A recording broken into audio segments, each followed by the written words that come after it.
This fucking episode, Jesus. No, I got home and it's not been a good day. We are live. Yay. Yay. Happiness is a warm gun. What? Repeat it. Repeat it. I just started the podcast. Repeat it. Happiness is a warm gun. You did lost on the accent and all. Happiness is a warm gun. There you go. What movie is that? I think it's a Beatles album. It's a Beatles song. Oh, is it? So that's why I didn't. Or happiness is a I think he says happiness is a warm gun, or happiness is a gun, something like that. It's not a loaded gun. It's a warm gun. Maybe it's a loaded gun. I can't remember. The Beatles are overrated. I don't disagree. Happiness is a gun. I looked it up, and it said warm gun. You're right. Okay. There you go. And it was. I don't want to play it because it'll get shut off immediately. Oh God, yeah. Paul McCartney will come to your house and kill you with a warm gun. It's the Beatles. Okay. Yeah, it's Beatles. I don't know much about the Beatles. I'll be honest. So. Hey, look, it's the one poster that didn't get fucked up today. What happened? The other poster was like a triangle box that split in half and fucked up the whole poster. What? It didn't come in a tube. That's weird. Yeah. It's super trippy looking on your poster. This is just a visual thing. So if you're on the podcast, check out the video. But it is super trippy because it looks like the light's in it, and it's just like 3D. It's weird. Yeah, I mean, like here, I'll like dim it down a little bit so you can get a better idea of what it really looks like. It looks like the opening.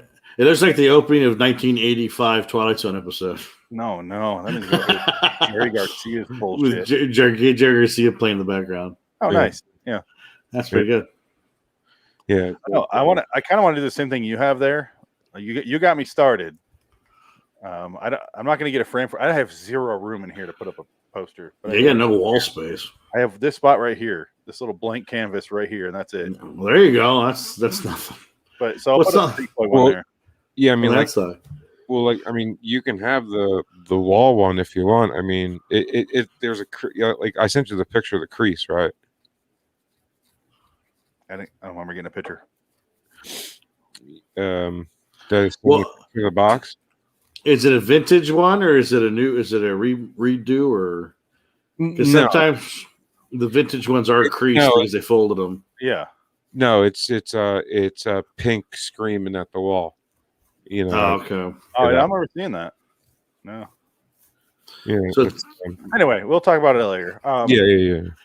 Let's hear the theme song, which I kind of like the 2002 episodes because I get to play this. You're traveling to another dimension. When I die, I want to be high. Never worry, just bury me along with my currency. You're entering the Twilight Zone. Hey, yo. Okay, roll it again. You're entering LIW The Twilight Zone review. Hello, citizens. Welcome to LIW The Twilight Zone review, episode 247. Today is the most mediocre day in the history of this show's live stream. We watched the first up, 2002 Twilight Zone 122, Found and Lost. It's the inverse of that Lost and Found episode we did from the 85 episode. Remember that? Where she finds a time traveler in her closet that stole her coffee mug? Remember that bullshit? Yeah. Yep. Today's the inverse. It's Found and Lost. And it still makes zero sense. Who are you? I was going to say, who are you? I'm Frank Links. Dick. I was letting Dick speak. My bad. Gotta let your dick speak, man.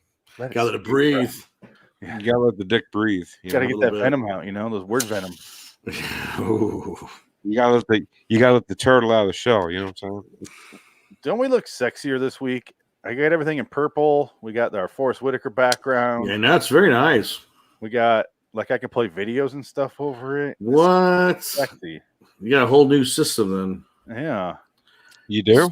And your system's going to crash now. You're going to try to play a video of Forrest Whitaker appearing in the house awkwardly in this episode. And Jansen's not here to fix it. Yeah, I'll do the space background. Ooh, look at that. Oh, I like that. Ooh. It's for the 85 one, but It is, but I that's have fine. Forrest Whitaker here, but we can't see him with all three of us, so it's kind of funny. No. The space. I like But that. yeah, new setup. Everything's in purple. The show color. They're not really stars, they're galaxies. There you go. Cool. I want to be high. All right, guys. Found and Lost. It stars Mr. Megan Fox. That is true. And you've seen this 1,000 fucking times, this episode. It's basically the same thing as that. What was that? One of the first episodes we did, the 2002 version, that with the house, and they go to the house and she meets the cutesy. There's a cutesy, romantic kind of like happy episode. the Robin Tunney one. Yeah, where her husband's dead, and they talked about a house on the hill, and she finds it, and Photographs. That's what it was. yeah, photographs. Yeah, It was called. It was I don't way have- too What? it was way too whimsy for me. Well, this one is right up that alley of whimsy. But this one doesn't do it doesn't do that until the last few minutes where it does the super like, this is what this means. That's Yeah. the ending, like the Grey's Anatomy ending. They say that love, like that shit. Yeah. No, instead it kind of just plods along. It was a good pace. I wasn't bored. It didn't feel too long. I was just like, I don't give a shit.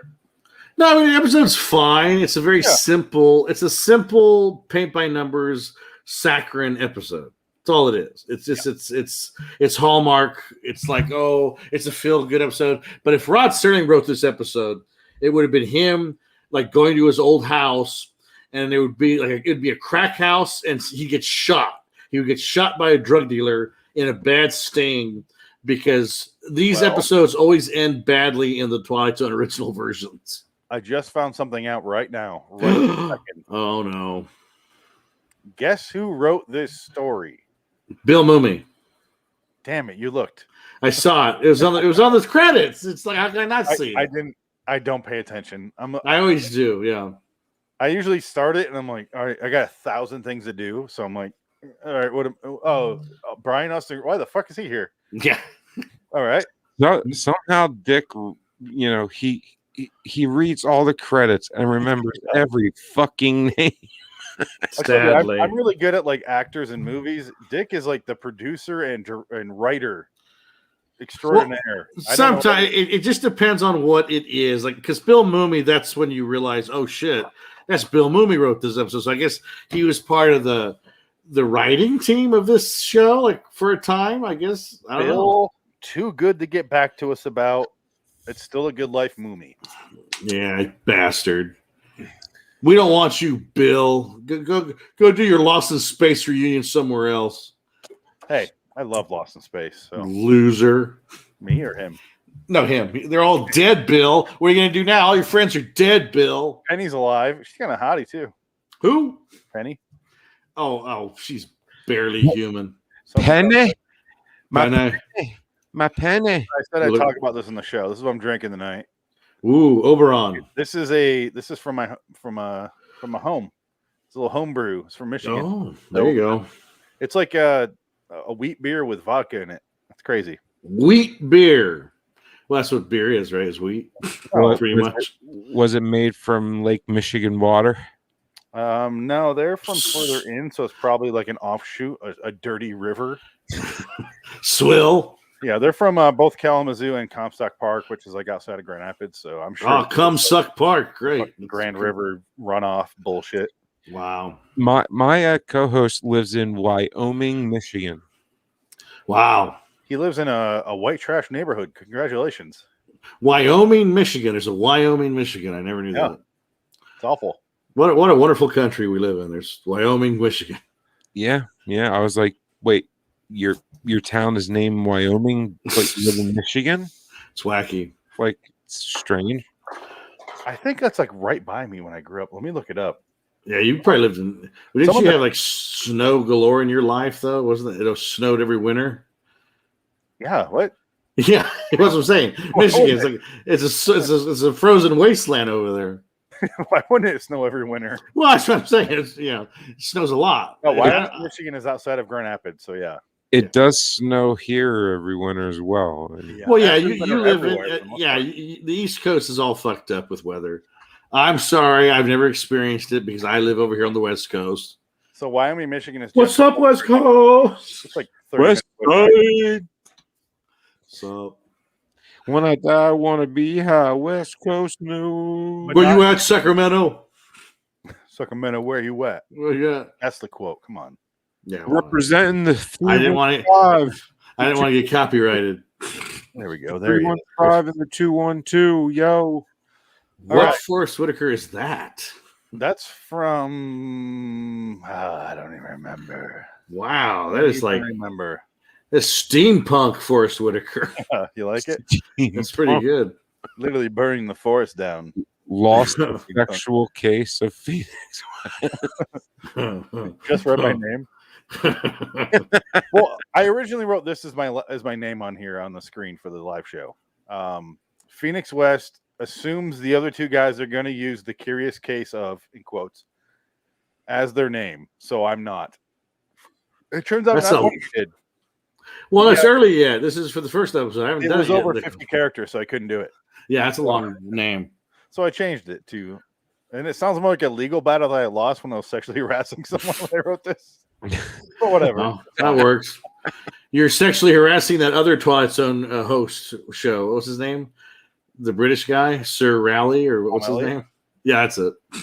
How do you confuse Tom Elliott with Sir Raleigh? I don't know. I was just going off of someone with a Sir.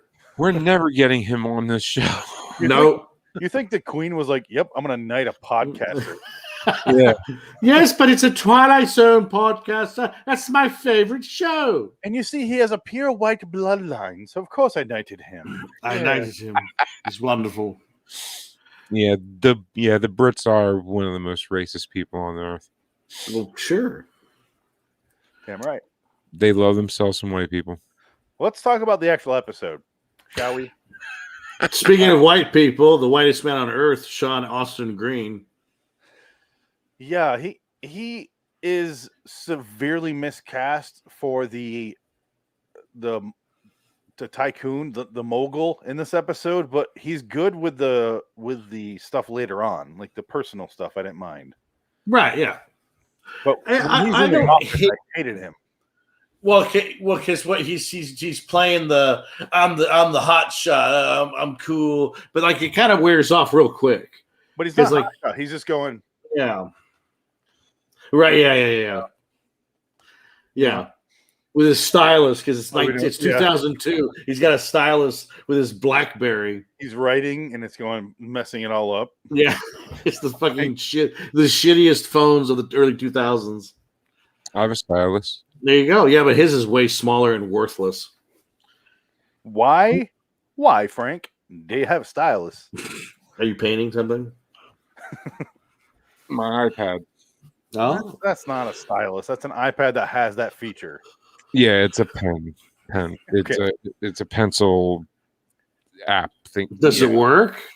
Yeah, it's a 7th gen iPad. Ooh, oh wow, there you go. Frank's one of those guys that gets the new version every single time. No. Breaks it immediately. Yeah.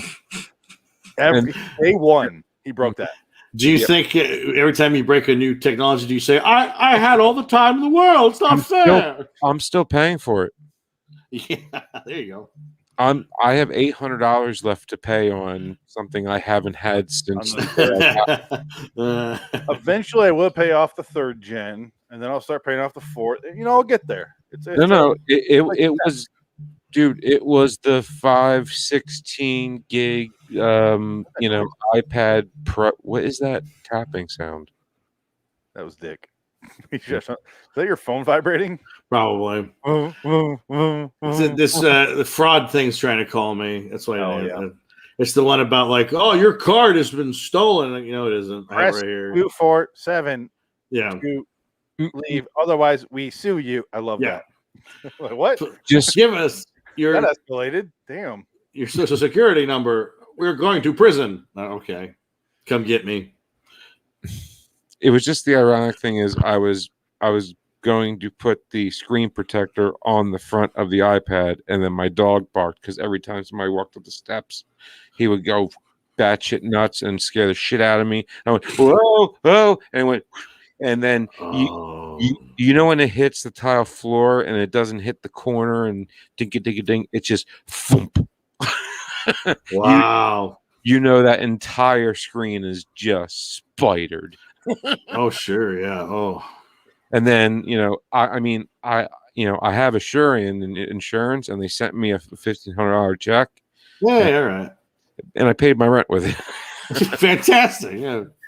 Yeah, instead of giving it to Verizon so I could buy a new one. That's fine. Fuck Verizon.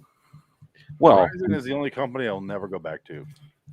Well, I'm still paying for the damn. You're still paying for it anyway. Well, I don't really feel it because I pay. Yeah, that's fine. They do that. Yeah, they hide it in there, and I don't know how that works because they tell you like, oh, it's like this episode. Like this watch, I have like $33 left until like on it, and then I can upgrade to the new one. And you'll pay off 60 3 times in a row, and they're like, now you owe $27. Yeah. What? How high is this, Chris? Yeah. It's like 4 more payments later. It's like now you only owe 13. It's like, how much am I paying a month toward this fucking thing? Like I've had the watch for 3 damn years. How is it not paid off by now? This is you can 7-hour podcast. All right. Okay. Yeah. All right. Sorry. He is the head of a company. They're making a merger. He's selling off his company. They're going to sell, and his company's name is like Monarch Foods. The Monarch Foods is going to buy his company. I wasn't really sure. Yes, yeah, it's like that. Yeah, I don't know what he does. Like, I have no idea. It's just he's a mogul. There's two things I always say about genre episodes or movies. No. It's always spooky, which somehow Adam has taken as his. The other one is busy businessman. He's a busy businessman. That's all that matters. He's doing business, doing busy businessman stuff. And he's so successful. He's so scary successful. He's made so much fucking money. He's a multi-billionaire or whatever. His value. But no, it is the episode. Kind of, I guess the most similar episode of the original series, Frank, would be what the fuck? Of late, I think of Cliffordville. The businessman gets a chance to go back. Only he literally goes back in time in the original. Yeah. Well, so did the other one where the guy goes back in time to his childhood. The other one, we see the same actor go back. This is a different actor. It's a little bit different. Oh, it's stupid in this one. Yeah, and the original is also an hour because it's a season 4 episode. But I like the original. Not great, but good. But he's talking to his assistant. And she says, there's a girl from a newspaper in your office. Her name is blah, blah, blah. And she's there. And he's like, why is she here? She's like, probably knows information about the Monarch deal. And then he goes in there and talks to her. And I wrote down, thanks to the alien robot for describing what our main character is. Because I kind of want to play some of her clips because you are a successful 33-year-old who is the head of she just describes exactly what he is. I don't have it yet. Give me time. Well, if you want me, I could probably do it. It's right here. It's got a. Okay. Well, go ahead. Well, she comes in. She's the news reporter. She looks like she's some actress. She looks familiar. I can't remember where she's been in. She looks like Judy Greer, kind of. She does look like Judy Greer. Yeah, she's like the poor man's Judy Greer. Yeah, Judy Greer's in everything now. Who? Unfortunately, fucking Halloween movie. Yeah, that was strange. She's going to be in that trilogy, I think, because the next one's coming out this year for Halloween. Halloween Kills or whatever. Halloween Kills and Halloween Ends, I think. But it should be called Halloween COVID because it's supposed to come out last year. Yeah. Anyway, here's this. Man left Evanston, senior year of high school, traveled to Venice, California, opened up your first cappuccino stand before your 18th birthday. 2 weeks shy. 16 years later, you're CEO of one of America's leading coffee franchises. Oh, there it is. Okay, fine. Coffee franchise. I wasn't paying attention to the episode. Sue me. You know what's funny? I'll give a spoiler alert. I did a filthy Twilight Zone for this, and I heard coffee franchises 17 times when I was editing. Forgot. Just forgot. Didn't fucking matter. Never. No. Mostly because I censored over the word coffee. So he's like the leader of a cock franchise or whatever you want to assume the censors in place for. His dirty cock franchise. Yeah. So I watched that a dozen times because I had to edit it and missed that. I don't know how, but Well, it was shit. he's selling his coffee franchise to Monarch Foods, apparently. All right. Well, that makes a lot more sense now. And then she explains that he sold.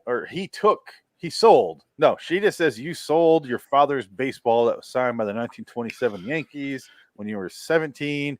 Sold it for $8,000, which, if you're curious, is 10,666.66 phone calls from Ohio to St. Louis. And he sold it for $8,000 and started a company with. And that was the same baseball from the Sandlot. I wrote down that exactly. It looks the same. It's chewed up. It's slobber on it. Like.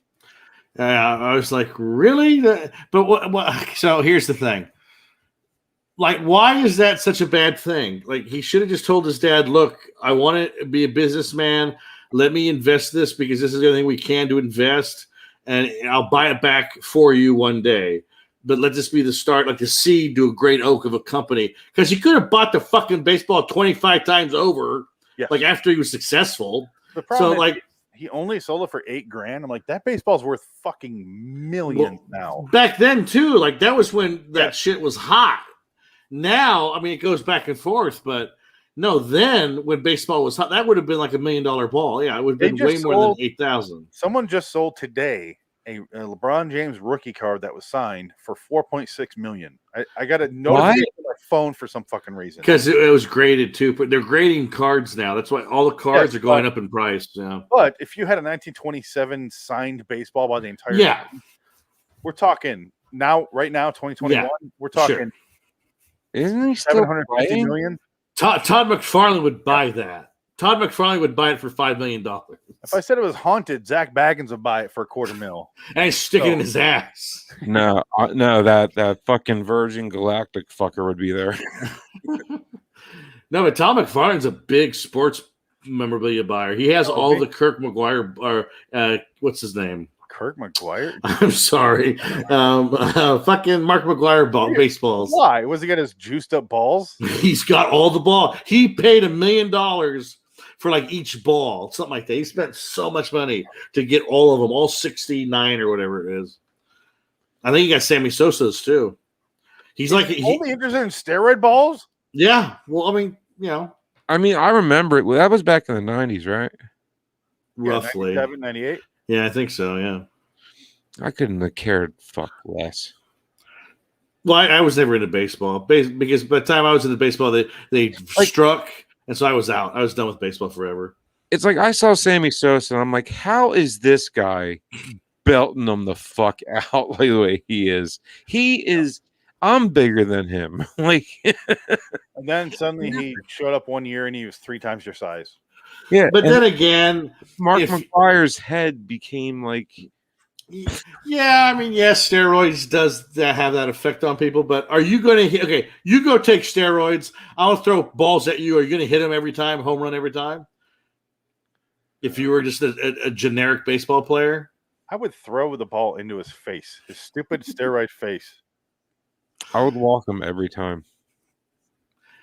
Why wouldn't you? If he's on a streak that hot where he's setting records that were soon they ignore, like they ignore Barry Bonds overcoming Hank Aaron in the home run thing. They just ignore that because I remember when that happened. Like, and it's like it was obvious he was on steroids because Barry Bonds went from it was the same thing. He was a string bean to a he went from a string bean to a big head of cauliflower. Oh, yeah. And Jose Canseco, too. Jose Canseco cards used to be worth, like, big money, and then he came out as a fucking juicer and tattletaled on everybody, and his card just plummeted. He's like a $10 card at best now. He came out like a mafia informant, though. Like, all right, I'm guilty, so the fuck are these people? Yeah, he's an asshole. In front of Congress. What a piece of shit. Guy. Yeah, Jose Canseco's a piece of shit. Of course they all are. Fucking asshole. Who cares? Because stitches get stitches. Well, you know who else had fucking snitches get stitches, bro. You better not say Frank Thomas. Who? The big hurt for the White Sox. I'm a White Oh, Sox. No. Frank Thomas was always a fat fuck. Damn right. No, but I don't care about that shit. It's like, you know what? And he never did anything great. I mean, what did he do? Well, is a normal athlete, if he didn't take steroids, going to hit balls that far? I mean, come on. Whoa. You're being a little loose with that term with Frank Thomas. Hey, balls. Yeah, I mean, he could hit a long ball, but athlete? Well, no, you're not athletes. They're baseball players. Uh-oh. I just said it's my favorite baseball player. And he starts shit talking him. What year was he around for? In the 90s? In the 90s. Mm. He was in the White Sox for a long time. I have a bunch of White Sox cards of him. And then he went to the Giants. And I was thinking his ass grew and he retired soon after. I ain't as fat as Pablo. he had a great ass. Great ass! Great ass. You got your head all the way up it. I want to big hurt that ass. Bigger. I want Anyway, to take your dad's baseball and sell it for money. So he cuts off the interview after she says a bunch of shit, and she's all creepy. I really thought the reveal was going to be that she was an alien or a robot, and then I kind of thought the card episode where it was the devil. Time. You mean a Rubit? The Rubit? Rubit. Alien Rubit. But I'm then going to make love to this Rubit. She leaves, and he finds the baseball in the drawer, and he's like, "Who the fuck did it?" And he starts accusing everybody. Yeah. And then it cuts to the opening, and I'm like watching the corn thing. Yes. And then I kind of went, the corn intro's growing on me. Uh-oh. I like it more than the Jerry Garcia bullshit. I can't stand that song. I hate the fucking Grateful Dead. I really hate them. You're not wrong. Dude, the Grateful Dead is awful. Yeah, they're not good. What have they done? What? Like, I couldn't pick one song. I mean, their music video, they were skeletons. Whoopity fuck do. I don't understand their music. I don't get it. I don't get the appeal. They're just like Fish. I don't get Fish. You got to see them live. They're a really good live band. Yeah, No? yeah. You gotta see them live while you're tripping balls. Oh God. You know, I mean, when I'm tripping balls, all I gotta do is stare at wood paneling for fucking 6 hours, and I'm amused. Yeah. Because wood is the shit while you're tripping balls. Anyways, I will get by. Dick, you want to take over describing the episode? Yes. So we got Brian Austin Green. He's he got the baseball. He's like, whoa, what's going on? And I wish he would have went through the window like a typical Twilight Zone episode where he just goes crazy. He goes, who put it in here? And he jumps out the window. But then he goes home. He calls a whore. He has sex with a whore. He spends about 5 minutes with the whore. And she like says, am I supposed to call you this? Like she has a laundry list of things she has to say to him. And she does it. She says, I did it right? And he goes, yeah, you did. And he pays her and then she leaves. And then after that, he the chick comes back. The reporter comes back. No, he tries to give. No, he goes back. The reporter chick shows up at the parking lot of his office, and she says like you gotta go right with this baseball. You should make it right again. Blah blah blah. Pause.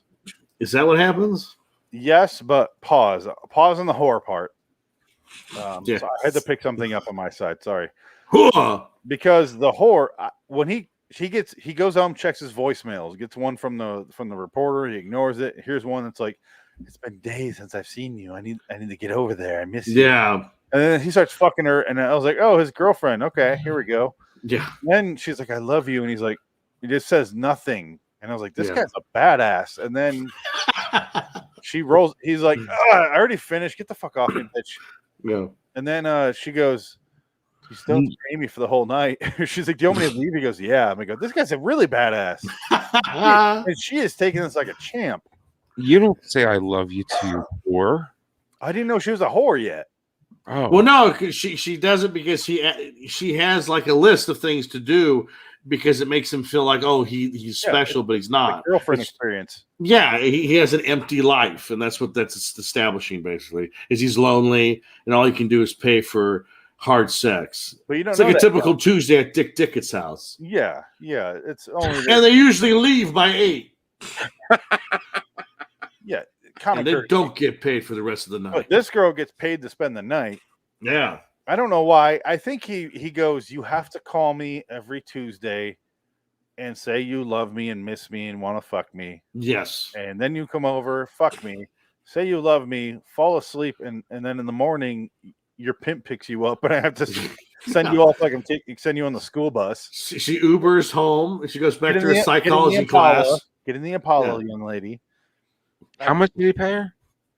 Oh, probably $1,500. A handful of money. Yeah, it was cash. It was the Louis C.K. like throws money to the faggy lordies. Gold.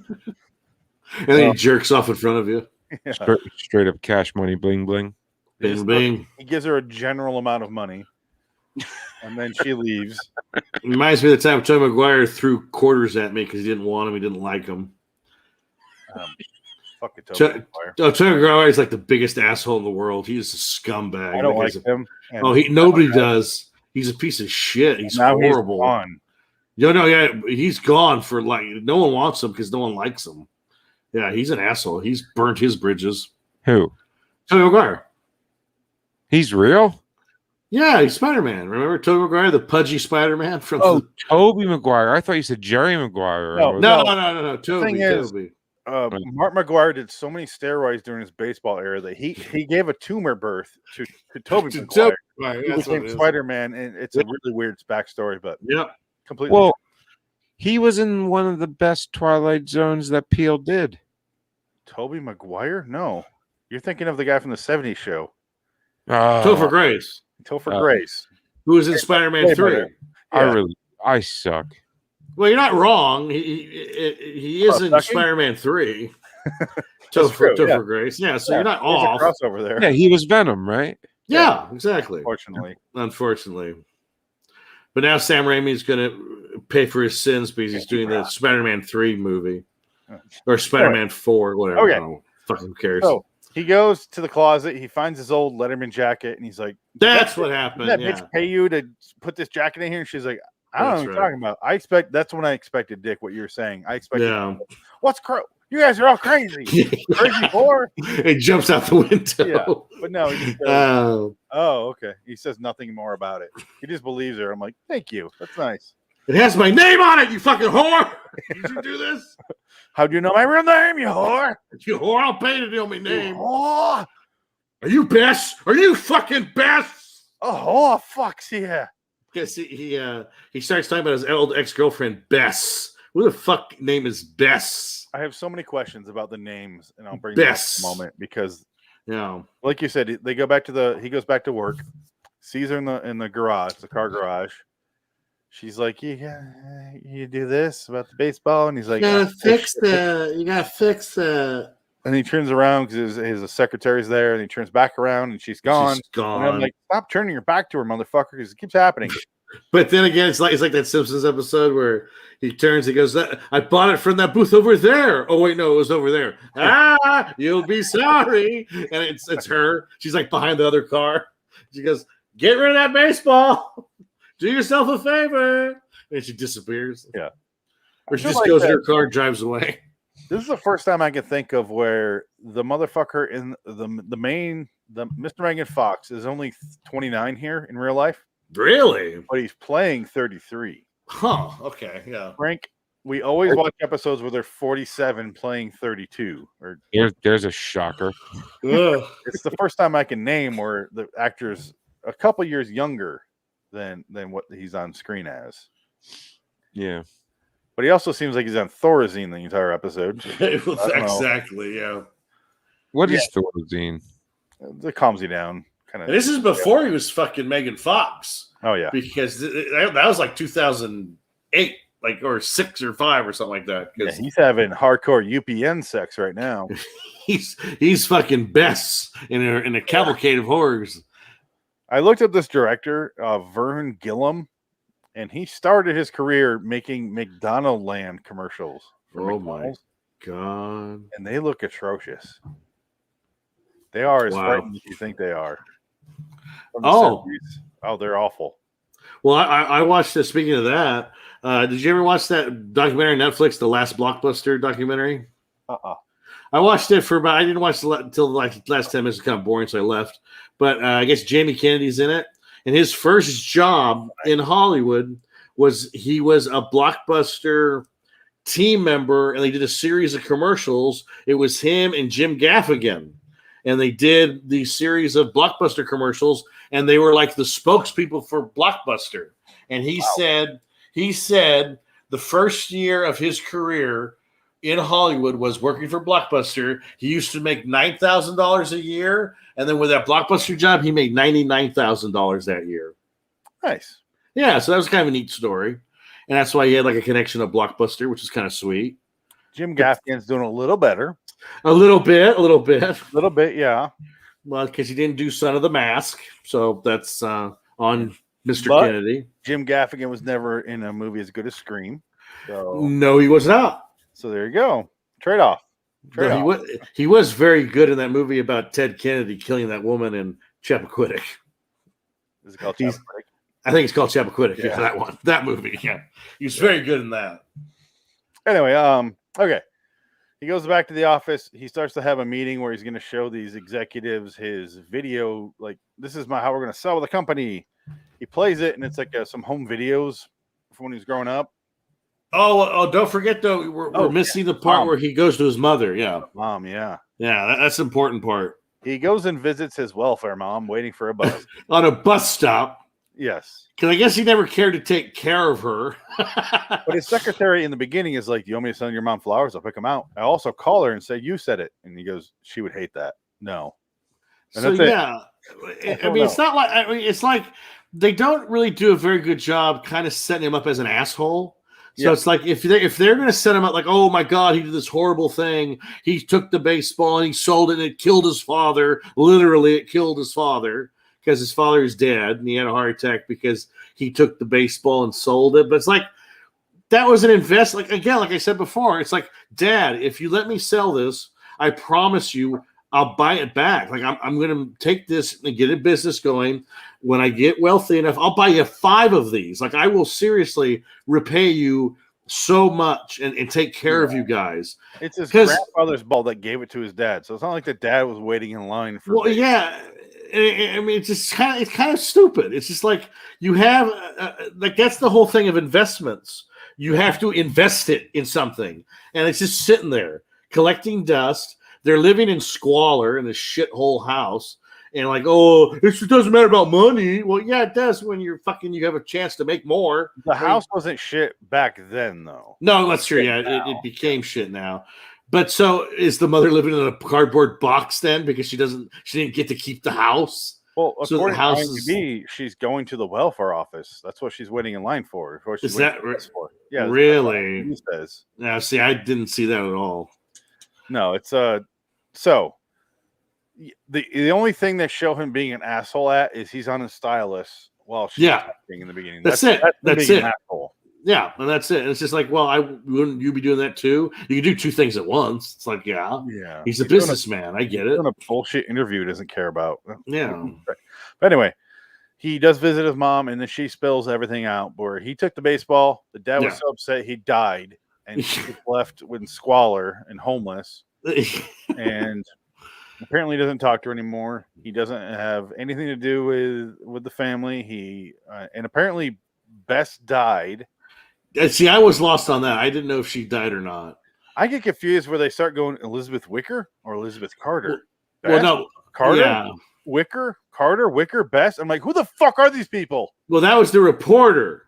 The reporter was dead, and Bess took the identity of the reporter. Well, Bess is dead. But Bess is dead. But when did Bess die? Who the fuck is Carter then? And who's Bess? It's the girlfriend, right? Like the girlfriend Bess is dead. It's like, what? What's going on? It's like So I that's think so it's- muddled. It's Elizabeth Wicker is the reporter. Elizabeth Carter is the reporter. Bess Wicker Yes. ex-girlfriend who looks like she's 7 years younger than him. Yes. Very strange, but yes. Because he sees the video and then he goes back to his house. And this is when it started to feel like that Rob and Tony episode where she goes to the house. Because he's out on the lawn and then Bess shows up and she's like, he's like, how do you know I'd be here? She goes, I didn't. Yeah. I just showed up. And he's like, cool, I don't care about you. He turns around. Way too long. It's just like, I'm waiting for you to give enough time to vanish. All right, you're gone. All right, get back in the house. Walks in there. Suddenly, this motherfucker has VHS vision. Yeah. And he's walking around the house, and he's like, turns into him as a 17-year-old. Yeah. He goes back in time. He grabs the ball, takes 7 steps, looks at it, and just goes, took way too long to go. No, never mind. Puts it back. Puts it back. The family shows up, and we get the Zales commercial thing where it's, you're home. Did they give you home? And then the parents walk in, and they're all excited, and they start talking to him. And then Beth shows up right behind him to the point where I was like, is he fucking his sister? Is that what's going on in this episode? I think that is exactly what's happening. But but then that's when Beth, she comes in, she makes the acknowledgement that, oh, you're back in time, you're changing things. So you did it. Congratulations. Now let's go fuck at the drive-thru. And I'll put a baby in me. Let's wreck your life. And you'll never be rich. You'll never have a coffee stand that you built with your 2 hands. I mean, Jesus Christ. What is this? It's the either or option of 80s greed. I can either have it all or a family. Well, you can do both. You can have a small business on the side. Yeah, I mean, you can do both. Like, what's wrong with success? Jesus. Yeah. God damn. It's just and I'll be honest. If he had that, like Dick said, if he had that conversation with the dad, this episode seems like it would be nothing. No. It was just a bad move to steal it and run away with a backpack. That was it. Well, because like I said before, if this was a Serling episode where the guy goes back in time, tries to change it, he wouldn't be allowed to. Yeah. And then Bess would take the ball and she would like melt. Like she'd be like, you can't change what you did. In his head with it. And he turns into coffee grinds. And then he wakes up and he's in the middle of his coffee stand when he's like 22 years old. And he goes, oh my God, what have I done? And he jumps out a window. Yeah. And that's the end of the episode. See, now that would have been a Twilight Zone in 1955. Because that seems to be the running theme of Serling is that work is too much. You need to relax. But yet every time they go back to relax, it's a horrible nightmare and it fucks up the present. But this gives you nothing. This gives you nothing. Yeah, this is like a happy ending, though, because he gets to redo it. It's like, oh, he did it. He's with Bess again. They're happy. Yay. Frank? No, I was going to say, and then, a giant alien comes by and, flips a sheriff's car. Thumbprint. Yeah, big thumbprint. Fuck that episode. The fear. That was ridiculous. People fucking love that episode. It got really down to the wire there with that episode. I don't understand why. The last Twitter battle thing we did. Yeah. That was in there until, I don't know, final 8. Yeah, I don't understand. Like, maybe because it was just so over the top insane that people just liked it because it was so over the top insane, and people just love that episode. And like this guy's like, yeah, let me just make myself at home and throw my leg up over the fucking chair arm. I love that. Just like, yeah, how, I'm gonna be balls deep in your ass.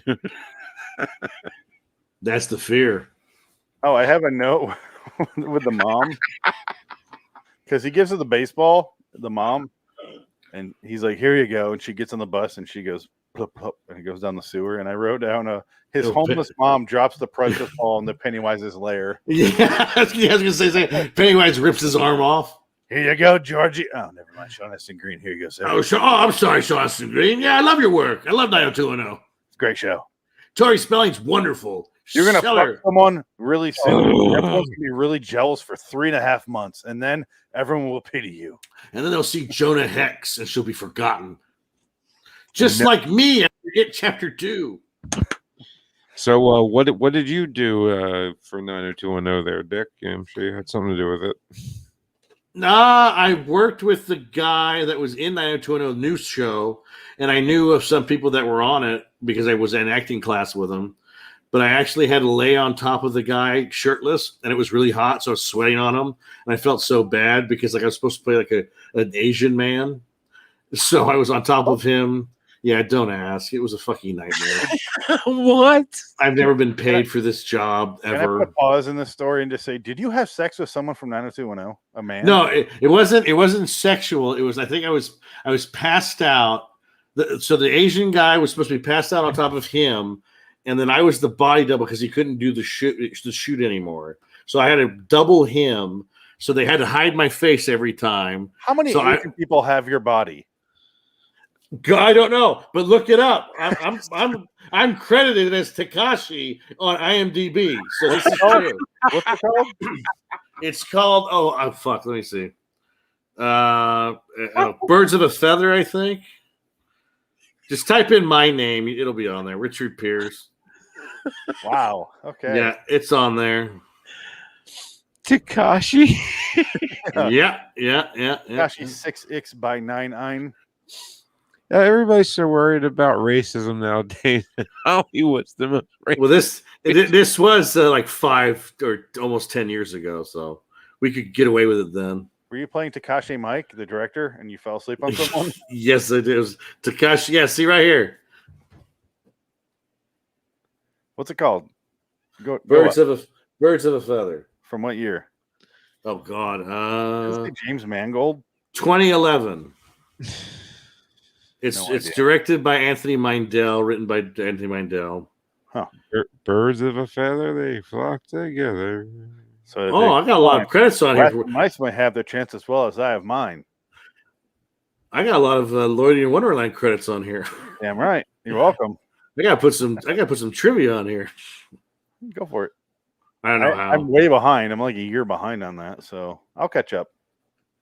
Yeah, no, I got a few credits here. All right, fantastic. Yeah. Whatever. I Anyway. didn't even know I was on there. Fuck you. Wow. Let's finish off the episode and then we'll do the. That wasn't insulting at all. No, Well, it wasn't my decision either. The guy just said, "You know what? You kind of look like this guy that we can't get. So would you just like do a couple days with us?" I was like, "Sure, I don't care." money. And so I didn't get paid, but I got to sit next to Olympia Dukakis. She was in the movie Why the fuck was she in the movie? because she knew Anthony. They were friends, and so her daughter worked for him in his teaching school or his acting school. Vote So for Dukakis. I was with Olympia Dukakis sitting next to her in a fucking director's chair. What movie is hanging that out. from? Vote Dukakis? Vote Dukakis. When was that from? It had to be 80s. Nope. Oh, 70s? Is it a Frankenheimer movie? Nope. Oh, shit. I'm 2000. lost. Oh, my God. Ooh. It is set in the 80s, though. Oh, shit. What movie do they write Vote Dukakis on something? Oh, my Or it's God. already written there. Oh, shit. And it was written by Maggie Gyllenhaal, to narrow it down. Oh, Donnie Darko. There you go. All right. Very good. It's on the Friends party. That's right. Yeah. Because they wanted Reagan. That's right. Because the dad liked Reagan. And he wanted Dukakis. That's right. Yeah. Johnny Dark, was that the one with Jake Gyllenhaal. No. The one about time travel and he gets hit by a car. Or no, movie. she gets hit by a car, the girl, and he goes back in time, gets killed by an airplane engine. Way to ruin the ending. Anyway, Oops. Way to spoil that great movie. so he goes back in time, fixes the baseball skerfuffle, and then he goes outside. This is my biggest problem with the episode. He goes outside. He puts the ball back. He decides he's going to take his underage girlfriend to go bang in the movie theater and get some linguine or whatever. Well, he's saying his shaggin' wagon. They got a nice Yeah. van outside. But then it cuts to Forrest Whitaker in the living room. he just pops in there. He's actually there for both scenes, in the beginning and the end. I was amazed. But he's in the office in the beginning intro, and then he's in the house. It'd be great if he had like a piece of pizza from the fridge and he's eating it. Oh yeah, sorry. Where he's like, dibs on next date with her. Anyway, no, but yes. in there in front of the window. But then you see young, whatever the fuck his name is, young Sean go outside, not Sean Archer, but someone else. And he goes outside with the young girl, and they're like hugging in front of the car. I'm like, wouldn't this be more effective if it was Sean or Brian Austin Green and the modern day Bess? Wouldn't that be way more effective if they just switched actors? You have so much dead space where you could have them just walk. That's what I thought was going to happen. I thought it was going to be, that they're going to walk and he's going to be with her and they're going to get in like in a Mercedes or something and drive off together. Because she might not be dead because of what he changed. It makes way more sense, has way more impact. You see your character that we've watched this entire time be revealed at the end. But no, they show a teenager. I'm like, this ruins it all. So he basically has nothing. His life is over. Like I said, she's going to get pregnant, wreck his life. He's going to work at Starbucks. And that'll be his coffee chain he gets to manage. And that's all as far as he goes. Is if the only difference, let's say she died in a car wreck and he was driving, but now it's switched where she's driving, he's the passenger, and she lives and he dies. Oh, shit. Yeah. And then she sells the baseball. Yeah, it's a horrible ploy by her. And I'm sorry he's dead. Here's my baseball since he's dead. Exactly, yeah. He buys them. She's a mogul now. That'd be amazing. That would have been a good twist. And again, that could have been the twist at the end. Is that he goes into the car with her, and then you hear this laughter, and he goes, "Why are you laughing?" And she goes, "Oh, it's nothing." And then they get hit by a bus right there. She's just like, "Oh, nothing. I'm just not really here." And then the car explodes, and she it's the funeral. She gets the baseball, and then she's at the end of the episode. She's sitting at the board saying, "Monarch Food, congratulations on your acquisition on my coffee company." Yeah, but then Twilight Zone 2002 would have to ruin that, where he's the what? Why are you selling your successful company? He's the reporter, and then it's back and forth for fucking ever. And it's called Bess's Beans. That's the coffee company. Beans. Bess's Beans. Okay. Your bean. Goya bean. Eat that bean. What's she after? Oh, sorry. Can I do 2 videos? One's an audio, I guess, but I got another MRI done today. Did you? I did. And I've gotten 15 MRIs done in my life, I think. And I'm so fucking sick of them. Frank, you've had them, right? Yeah, I'm scheduled for one tomorrow. Dick, are you here? Oh, sneezing. What? I was sneezing. Okay. That's why I had to close it off and do all that. Have you ever gotten an MRI? Nope. Okay. Don't tell me you got to get another surgery, bro. I don't know yet, but here, let me just do something for you. I'm so sick of MRIs that I eventually recorded today after I got home. I go, I'm going to record what an MRI is for someone who has never had it before. So here it is. Ooh, this is exciting. All right, we're set to get all started here. It does take about 37 minutes. I just want to let you know that I will be moving the entire cart that you're laying on halfway through, so just enough time for your arms to get stuck to the side of the wall in there, and then it will move, and you'll think the skin on the back of your arms has been ripped off. But that is normal. Go ahead and sit back, relax, and do not even blink or move at all. We have to start all over.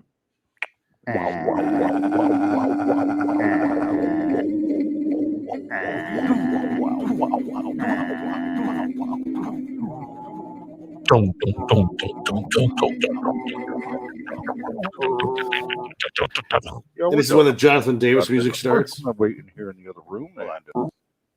Yeah, we're done. I'm going to go ahead and get you out of there. But first, I'm going to wait in here in the other room. And so long that you're going to think I'm looking at your penis on the scans here and judging horribly, I'm going to get some coworkers in here, maybe, for all you know.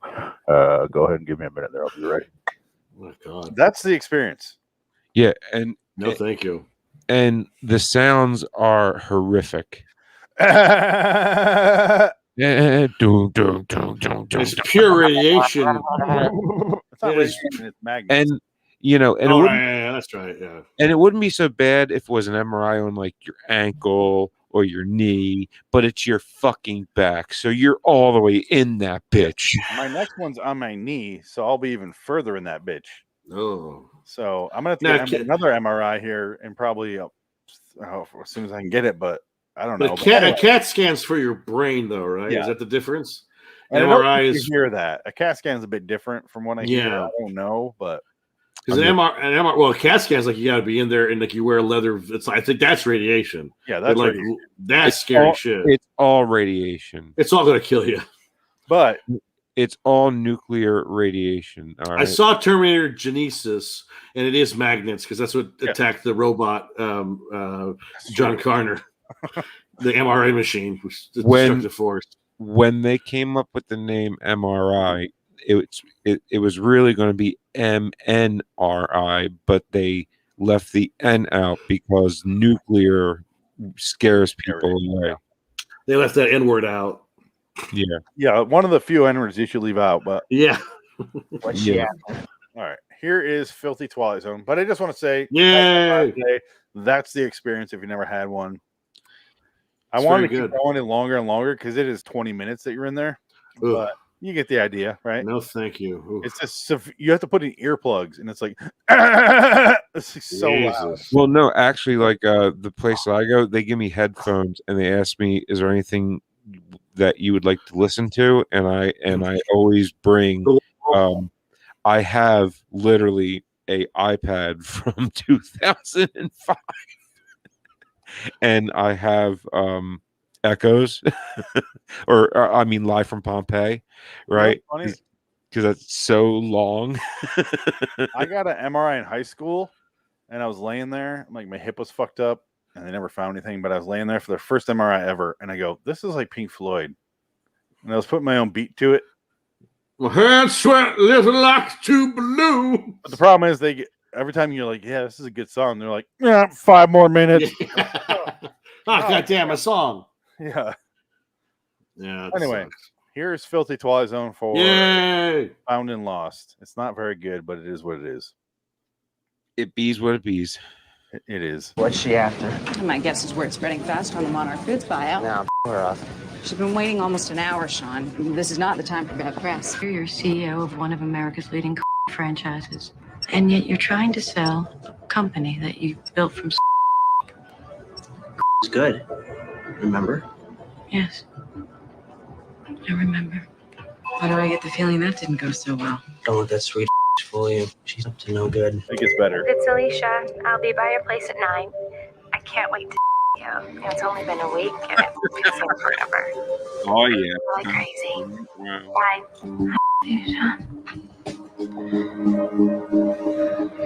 I'll be so without you. You still have to for the entire night. You still have to say you, right? Yeah, that's what I for. Just don't be so all right? Did she put you up to this? The reporter, Elizabeth Carter, did she you to put this here?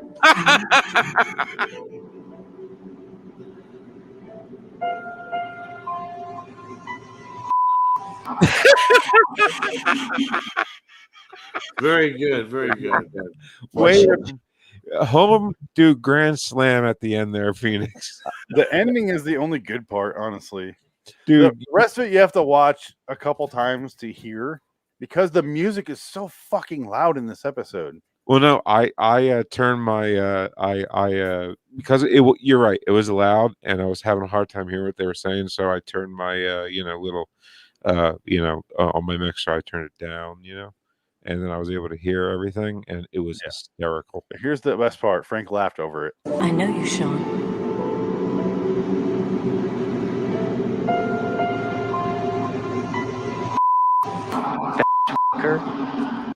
What's she at? That one part there I just noticed when she said, she goes, the cock is good. And she says, yes, it is. Yeah. I thought that worked out real good. It's hard to hear. I'm glad you picked that up because I was like, God, this music is making this not funny. Like, you can't hear it. It just makes the episode even weirder, though, rewatching that, because knowing that she's the girlfriend it just doesn't make any sense. Like, why? Forget it. It's just not worth getting involved in. Let's explore that real quick because it'll take 2 seconds because we have no information. Yes. The girlfriend died at some period between when he sold the baseball and when he's the mogul. Yeah. And then she comes back when he's 29 and when he's 33 in this episode. Yeah. And she goes, "You need to go back and not take that baseball. This is the utmost importance here in heaven. Here, the second chance department."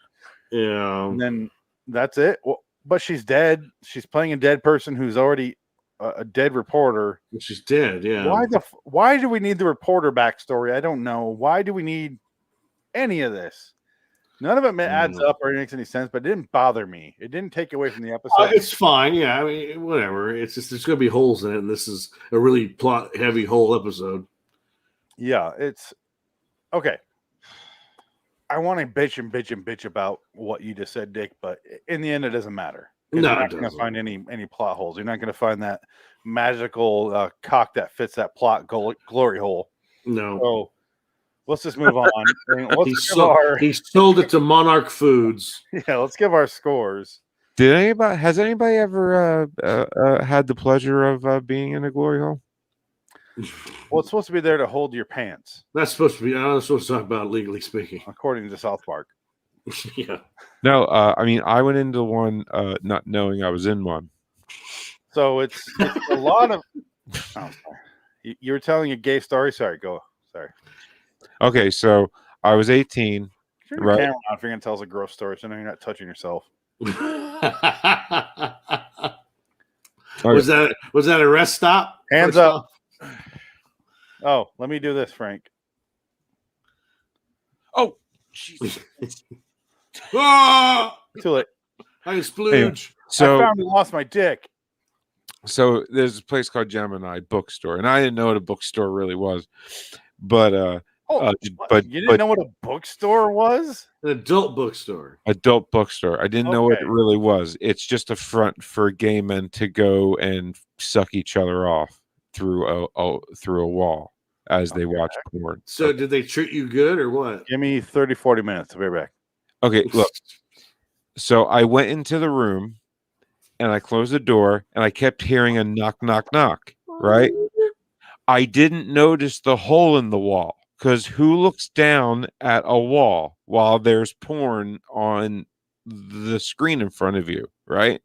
If so it's dicks on the porn in front of you, you probably do look down or behind. Well, no, they didn't have gay porn on. I mean, when you like cycled through the channels, there was some, but not a lot. You know, I skipped over it and went to the straight porn, right? This is It's Always Sunny in Philadelphia episode where they have the glory hole and they're like, it's in the men's room. Like, well, chances are I'm gonna fuck you. And they're like, yeah, but you have your eyes closed. You don't know. I'm like, I know if I have a dick in my mouth or my ass. Yeah. But look, I mean, so I kept hearing a knock, knock, knock, and I'm like, what the fuck? So I would open the door and I'd look out and there's no one there, right? So I'm like, what the fuck? Am I going nuts? So I would close the door. Frank, pause. Yeah. Can you remember this story so we can do a spooky pasta cast about this? A haunted cock going through a wall. This is perfect. I went into the room and there was a floating ball sack. Someone on iTunes wrote, "Where are the rest of these?" I was like, for spooky pasta cast, which is a complete joke podcast I started. Oh, we got to do more of those then. I'll be down to do those. This is perfect. Yeah, let's do some of those. Phoenix, I told you it was really good. Like you were onto something. You should have kept going with it. It was I'm not passionate. I don't give a shit about those. But they were funny though. But you gotta put like you gotta edit it to like a reel with them and have like haunted houses and like scary images that have nothing to do with the story, which makes it even better. Oh, it's all audio. Yeah, well, I mean that's but over the audio it's just the images. That sounds like a lot of work. And I'm making one of these people. But Frank, continue. You were sucking a cock, sorry. Yeah, there's cum on your mouth. No, okay, so 10 minutes later, after opening the door at least 7 times. After hearing a knock, knock, knock, and opening the door, nobody's there. Right. And I'm like, pause. Yeah. Was it, or was it knock, knock? No, it was legit knock? Okay. It was an Yeah. actual knock on the door. Well, no, because the door and the walls were all wood. So It was the cock that came through the wall. no, it was a guy. Eventually, I guess the guy realized I didn't know what the fuck was going on. So I hear, psst, psst. Put your dick in the hole, son. It's exactly what he said. Yeah, because I go, psst, psst, and I look down and there's an eyeball looking at me. Oh my god. And he goes, put your dick through the hole. And I went, holy shit. And I opened the door and I ran out to fucking I never went back. I would have been. You went back last week. I would have been like, let me shake it off first. Yeah. So every time hold on. I want to indulge in this fantasy. It's I not a would've fantasy. peeing- I would have finished peeing and then been like, I would have had a good 10, 12 seconds where I'm like, what is my next move? Yeah. Because I'm not seeing it. Does it mean that it's happening? can you? If I don't see who's sucking the cock, is it gay? Can you pass an Exactly. anonymous note through the wall, put a bunch of hearts above the eyes, and just pretend you're a lady? Or can you get AIDS just with a dick suck? You can't. Yes. Unless his mouth is bloody, he's got bad teeth. Yeah, unless he has a cut in his mouth. And Yeah. yeah. No. You can't. It would have to be a massive cut where he's basically zombie. There's Well, like so- there's to look. point Oh, Jesus that- Christ, no. there's like a 0.1%. Guys, pause. Do you really care what the fuck happens to you if you're sticking your dick through a random dark hole? You're, Is this you're the already- time yeah, you're making to that contemplate plunge. consequences? Is this the time Yeah. to do that? It's just like what Gandalf said. It's like that. It's the deep breath before the plunge. That's what it is. What? Just When like did Gandalf he did say before that? Gandalf went. When did he say that? Bilbo Gandalf- Baggins. It's so nice. So Back when Gandalf the Grey became Gandalf the White, Ah. getting it all over his face. I'm Gandalf the I come to you at the turn of the tide. Turn of the tide. I'm Bukaki Gandalf. Welcome. Right across the Brown came into the room and he sucked me off. That man That's was the real extreme name. gay, right? Oh, he's I gay. guarantee Gandalf and the rabbit guy from Hobbit movies Oh yeah. is some glory hole action. Oh, absolutely. With the- Gandalf. He was called the Brown Wizard, wasn't he? Yep. Right against the Brown. They That's all true. definitely fucked through a hole. They smoked tons of weed and they fucked like rabbits. That's what they Cheers. did. Cheers. The Shire is where it happens. Your hot gay sex. So Yep. Frank, did you do it or you just left? He just left. He just ran away. I Like ran. a pussy. I was like, whoa, gone. So that means that you're a big fat homophobe. That's what that means. Well, no, I'm not gay, Dick. Not would you're a ask- homophobe. I would ask mouth or back. Because if it's back, if he's like bent over the other side of the stall, no thank you. Mouth? Let's talk. Let's talk, my friend. Well, okay. So here's the I'll other talk in question. my voice, you talking in lady voice. We'll There's talk. a flip. Only There's a if flip he side of that pays coin. me. If he pays me, then Well, he's Well- asking for it. I don't need to get paid. There's a What's the flip. pleasure? Like I I'm said, I don't give a shit. I'm gonna quote Heat here. There's a flip side of this coin. If you're with a transgendered man to female, is it gay? yeah. But she's a woman now. It's No, a she's woman. No, she's not. It's Granted, they still have a prostate, but socially a woman. it's socially, conceptually a woman. Yeah, but DNA, she's a man. Exactly, It's yes. a Twitter woman, but Yes, Twitter. Yeah, but if you don't fuck her, that means you're a transphobe. That's what they say. no. Yeah, yeah. No. If you don't fuck her, you're a transphobe. No, No, because you're if a just woman not comes gay. in and goes, "Hey, stick your dick, I'll fuck you through this hole," I'm like, maybe not.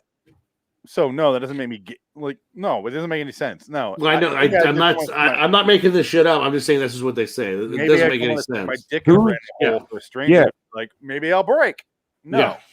no, thank you. Yeah, but they saying that are the ones who are the women that turned women. Men who turn women. Yes, they'll Yes. say that. Yeah. They're the ones who saying it, and I don't care Yeah. say. No, it's Well, I know. So I'm saying white- that white that's people- that's the logic. it's white straight people who feel way too guilty about for something, Everything, and they yeah. have to turn everything into a social issue. Yeah, So, that's what it is basically. but Yeah, I'm because white saying, people are evil. I'm just saying, if you have a guy on the other side, maybe don't announce your presence.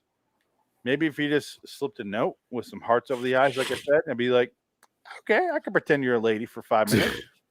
You take out your folded up picture of Jenny McCarthy and just put it on the wall. See, that's why you Right up against. see. I'm ready. Okay. How about this?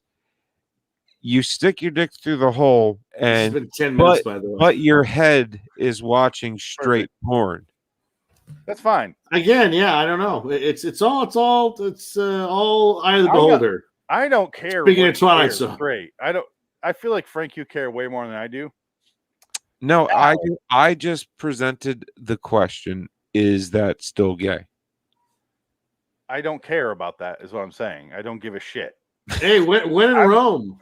Yeah, when in Rome, suck a dick. It's all nice. Suck a Roman dick. That's all I care. There you go. Oh, sorry, you're on the other side. Get your Roman dick sucked. Sorry. Caligula time. Let's go. You know. I mean, do what the Romans used to say. Women are for babies and men are for fun. There you go. And 12-year-olds are prime. Romans didn't give a shit about what was gay. No. Now they're like, I want to come. Well, Sparta. I mean, Spartan, right there. Sparta. Yeah. They're the fucking warriors. Yeah. They fucked boys. They loved it. You're out there with 300 men, some of them underage. Samurais. They used to fuck the kabuki boys. They were 12-year-old. They were Hollywood sodomizing. executives. Scott Rudin. Exactly. Anyway. The Nazis. Not everybody did. Yeah, all the bad guys. But I guess the point of what I'm trying Hitler to say was a huge lover of the Nords. He sucked so much Nord cock. No, he liked shit. He liked being shit on. Tom Elliott, please join us on our show. I stand by We'd that. love to have you on. I stand by that. Just please join us. And I think you have a lot to add to this show. It would be definitely beneficial to everyone. I wonder what Tom would say to this conversation. I think he would politely bow Jesus his Christ. out of the live stream. I can't take this anymore. I need to leave.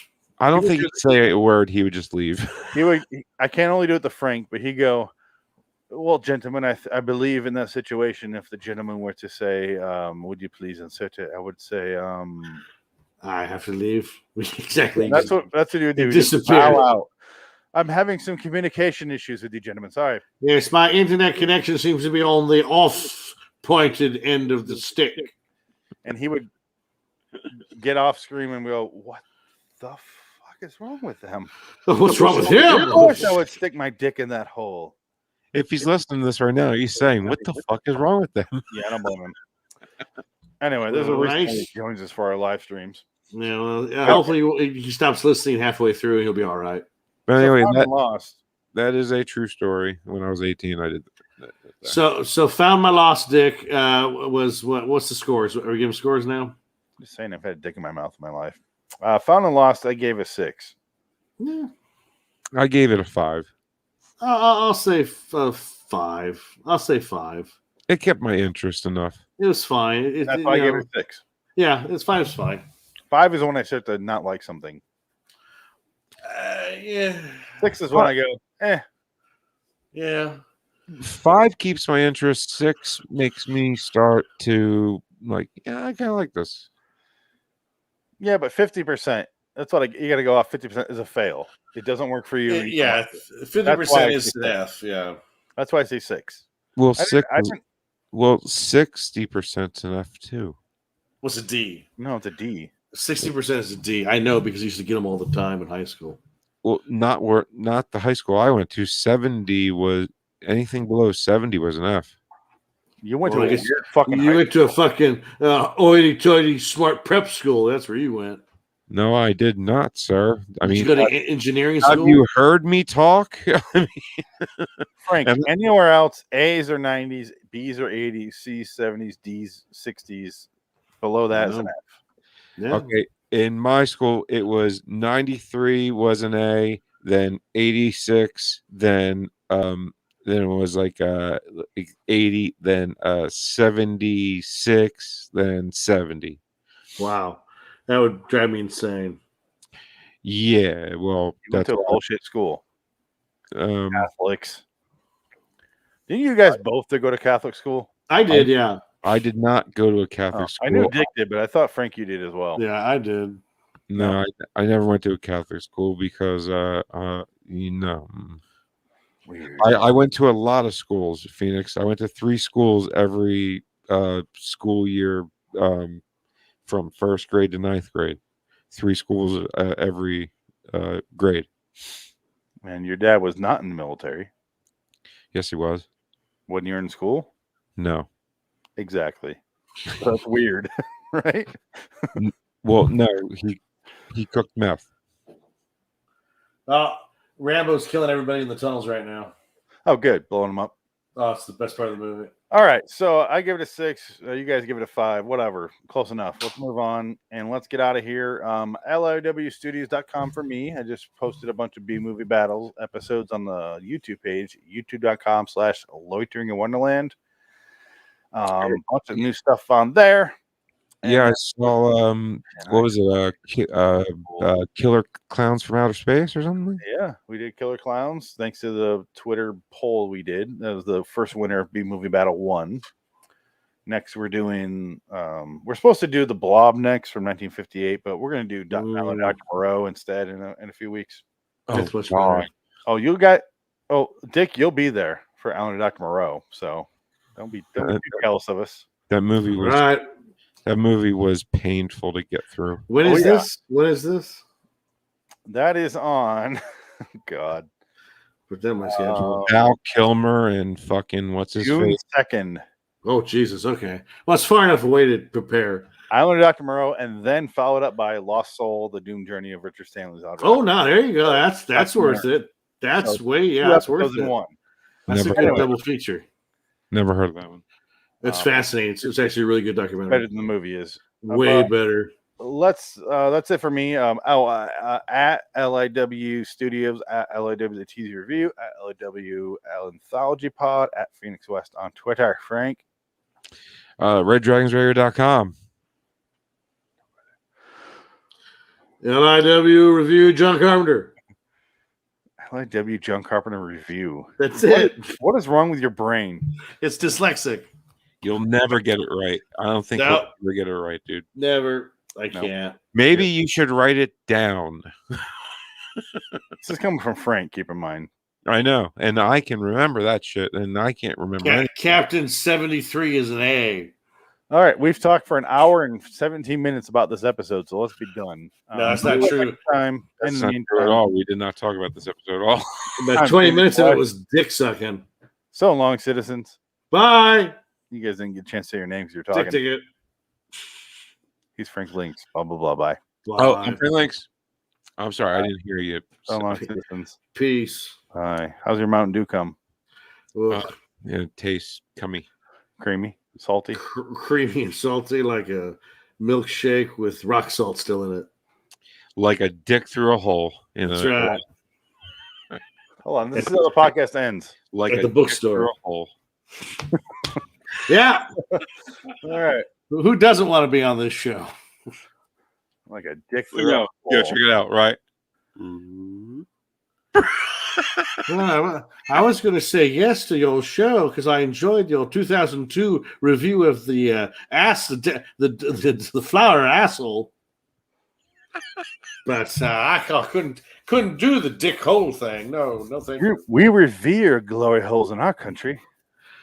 We do it all the time. I should have known that the place was called Gemini Bookstore. That's a giveaway right there. Dudes, all of their brothers. Well, I don't know the Zodiac. I do now, but I realize now that I should have never went in there. But when I was 18, I didn't. I wasn't into woo. So, Clan? What? Wu-Tang Clan?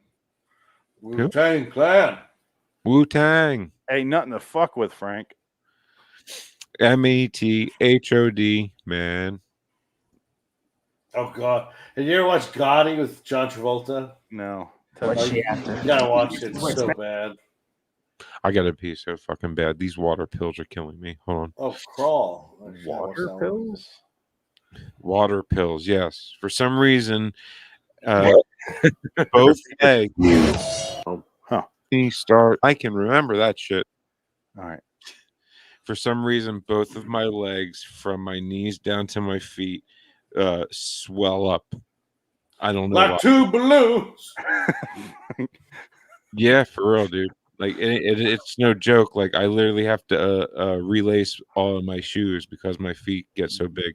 Damn. And my jeans, and I wear likely carpenter jeans, so the I thought you bottom. meant your genetics. Okay. No, it just happening, and I can't it gets so bad that I can't pull the bottom of my jeans past my calf. It gets so big.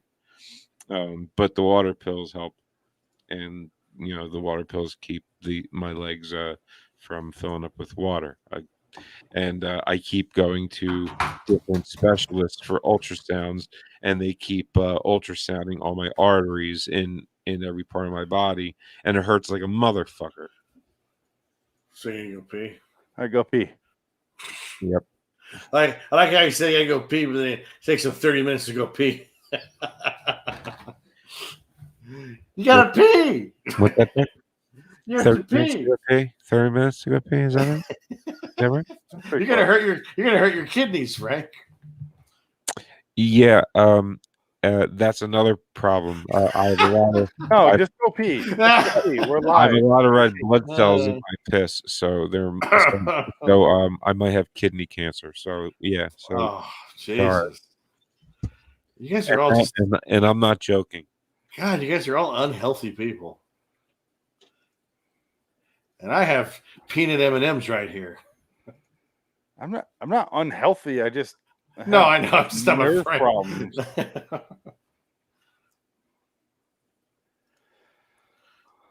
Do you think Frank really has kidney cancer? No. Keep in mind he can hear us right now. I know. Kidding. But no, I don't. But I understand his concern if it is real, Oh shit, yeah. Don't be saying it's hard getting old, especially when you got a new baby. And I found out today that Dustin Diamond died. I had no idea. Yeah, I had no idea he died of cancer. Yeah, well, they said he got cancer. 4 weeks before he died, he was revealed he's got terminal cancer, and then boom, he's done. Patrick Swayze. Yeah, well, Patrick Swayze, he's like the wind. He kind of went a while. He lasted a little bit longer. Yeah, but pancreatic cancer, it's like he's 90% death rate. Did you ever watch the Netflix show, The Movies That Made Us? No. Well, they did a Dirty Dancing episode. Where he fucks a 16-year-old? Well, yeah, but they hated each other. Jennifer Grey and Patrick Swayze hate each other. I would hate her too. Well, here's the thing. Something happened on Red Dawn because they did that movie before.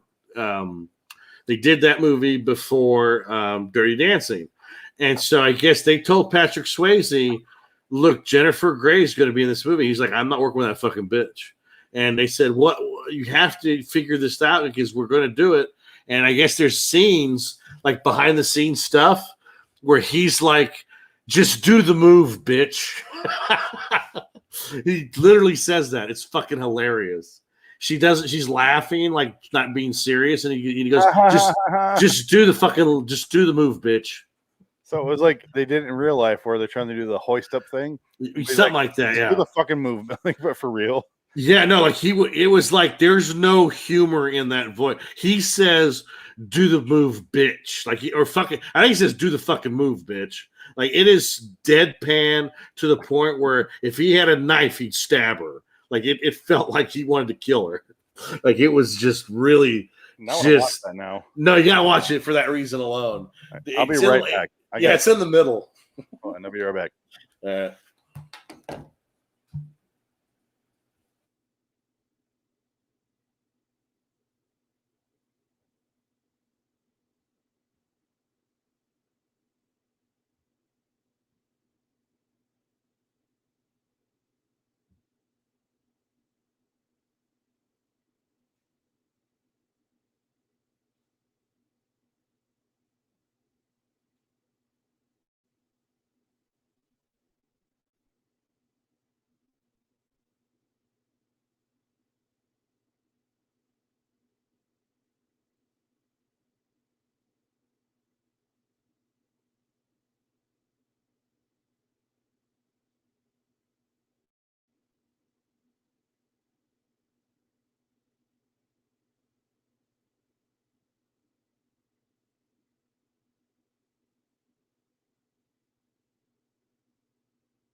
Hello.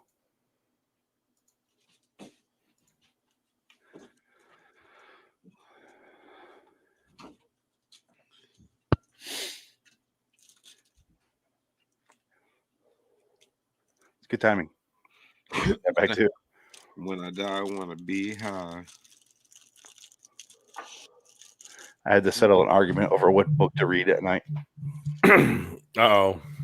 Berenstain Bears or No, 50 Shades of Grey won because I argued for it. oh, good. It's Berenstain. Yeah, Berenstein or Berenstein. What Mandela timeline are we in right now? Berenstain. Berenstein. The Berenstein Bears. When I was growing up, I thought it was the Berenstein. I thought it was Berenstein. Yeah, and I do not remember Mandela dying.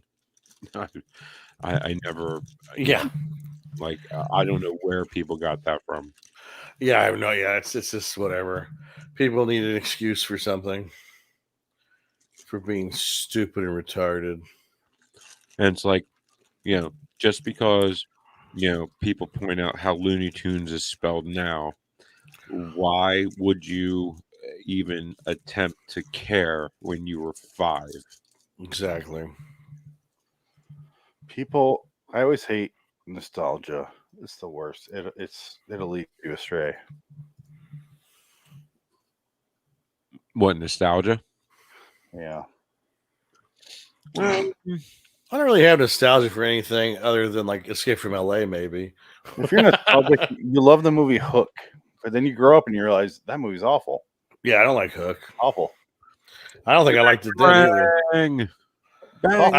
I didn't like Teenage Mutant Ninja Turtles when it came out either. I didn't like that movie. Oh, really? I didn't like it. I like it now. So Really? Yeah, I've never rewatched it. I just never liked it. the second one is the nostalgia one where people watch it. Yes. And they're like, oh, it's awful. Yeah, it's not very good. Dude, the first one was the best one. Yeah.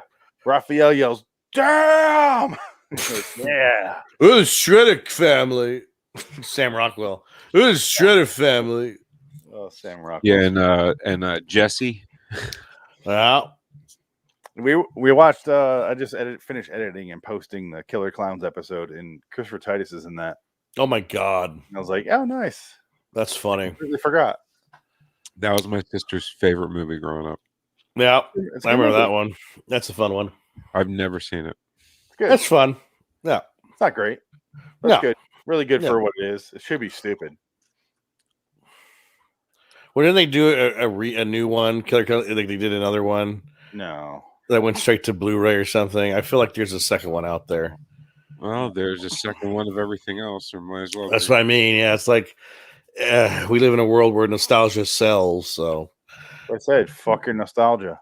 I know. Well, I'm just happy that the 90s is coming back. I love the 90s.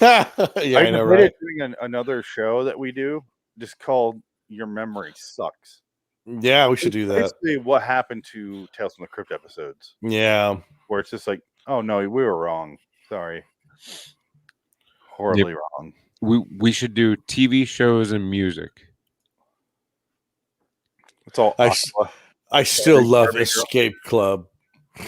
Yeah, I mean, like Club? each episode, we should focus on one TV show and one album from like the 90s, and go back, watch it, listen to it, and go, you know what? It wasn't really that good. Yeah, but the 90s music was pretty good, though. I love the 90s, man. 90s music's pretty solid. Well, it's Yeah, really sound- good and really terrible in the later 90s. So Well, the later 90s, yeah. Because yeah, that's when you have to wait everybody's in the dead. 90s. Yeah. Boy Later bands 90s and- is my shit. What? Later 90s is my shit. But you have All boy Star. bands and Smash Mouth and Sure, you love Linkin Park, but I say no. How can you not like All Star? How can you? How dare you say All Star is what was wrong with music in the late 90s? I like Smash Mouth if you listen to anything but their singles. Other than Yeah. that, it's pretty good actually. Remember Cake? Cake? Oh, Cake, yeah. Cake's good. Sacramento band. The drummer was a pedophile. Well, I didn't know that. Well, I still support him. I still support the band for nostalgia's sake. I mean, reluctantly crouched at the starting line, engines thumping and bumping in time. Little boys in my mouth. The flags go up, churning and burning. They yearn for the cup. They desperately maneuver. I think that's a copyright. Running fast in an empty tank. Reckless and wild, they pour through the turns. The pounds is potent and secretly stern. As they've seen the flags go down, the fans get up and they get out of town. The arena is empty. One man still driving and striving as fast as he can. The sun has gone down and the moon has come up. And long ago somebody left with the cup, but we gotta stop this now. The turns and love some for whom he still burns. Because he's going the distance. Okay, we gotta stop because I just got a call from the lawyer. Sorry. Okay, you're right. I wish we were recording that. Oh, good. We're not. I thought we were recording. Now we are. We're live. Good. We were live the whole time. Adobe Audition hasn't a problem with my sound because I tried to start a second podcast. I'm so sorry, Adobe. Adobe got mad because you were singing Cake without paying the piper. Yeah, and 2 people are in the chat and they heard all of that. So hell yeah. Dun, dun, dun, dun, dun, dun. Who's in the chat? He's So going. whoever's in the chat, please say hello and You know what's a good song in I that want album? to know where you're from, guys. Belts and bucket seats are all when I'm driving in my car. Makes my lady seem so far. Is that is the cars? Cake. Oh, Six No. shifts and seatbelts. No, there was a song on that Cake CD. I will survive. That's fun. No, friend is a 4-letter word. Yeah. Yeah, and Dun, dun, dun, dun, dun. my friend second. is a 4-letter word. I'd say one of the quintessential. The only part of the word that I heard. Call me morbid or absurd. Quintessential song of the 90s is Presidents of the United States. No, Peaches, Lump, and Quit the Kitty. Kitty, gonna fuck it. I love peaches because why are they ninjas in trees trying to get peaches? Exactly. Why? What the fuck? They're was just that? a funny group of kids. And they vanish. They're a funny group of kids who are in their 60s now. The presidents of the United States of America. Yeah, pretty much. And now they literally could be the age of a president of the United Yeah, States. absolutely. Yeah. Can you put your camera on? This is weird. I'm in a different angle, so I don't know how it will look. What, you get your balls and I don't like it. What, like it look any worse than your fucking fridge? It's true. It's just my There balls. you go. I can't. I'm like in the living room chair. This is much better, actually. There you go. Well, somewhat better. You have to hold everything? This is weird. Yeah, pretty much. Yeah. Why Hey, are you Dick. here? Dick, is that a Samsung Stop U101? fucking asking him that, Frank. I can't fucking I deal with get you. it. I get it. He does that. He does it every I time. know. And I know. That's I his knew- joke. That's his running gag. Wait, I worked with Frank so much that when He he, loves said that, it. I could tell how he was going to say it, and then he knew he's a part of the joke. He loves it. He loves Frank, that joke. This is our 302nd episode together, Is it really? and it's just a miserable life I have. It is just miserable. I have You so know- many regrets. I have 302 regrets, I'd say. Yo, I was listening to. I've killed people. I have 302 regrets. I was listening to a way off topic me and you did years ago. It was so funny though, man. It was really good. It sounds like it. Why not? Peaches come from a can. They were put there by a It man. was, but I had to listen to it through the Incredible Negative Man because Podbean is just fucking ridiculous. I have to republish every goddamn episode now. Anyway, let's talk about today's episode at hand. Oh God, yeah. Let's go to the theme Jesus. song, which is I don't know. I have a new one. I have a new theme song. I don't know if this is going to work, but here we go. A man journeys from point A to point B, but this is no ordinary journey. For little does this man know, but this trip ends in a dark, mysterious, terrible place. Myrtle Beach, South Carolina. And also, the Twilight Zone. Relax.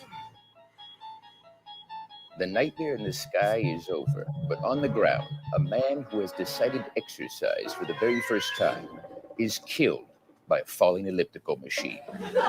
And also, members of Pearl Jam. Another coincidence that can only happen in the Twilight Zone.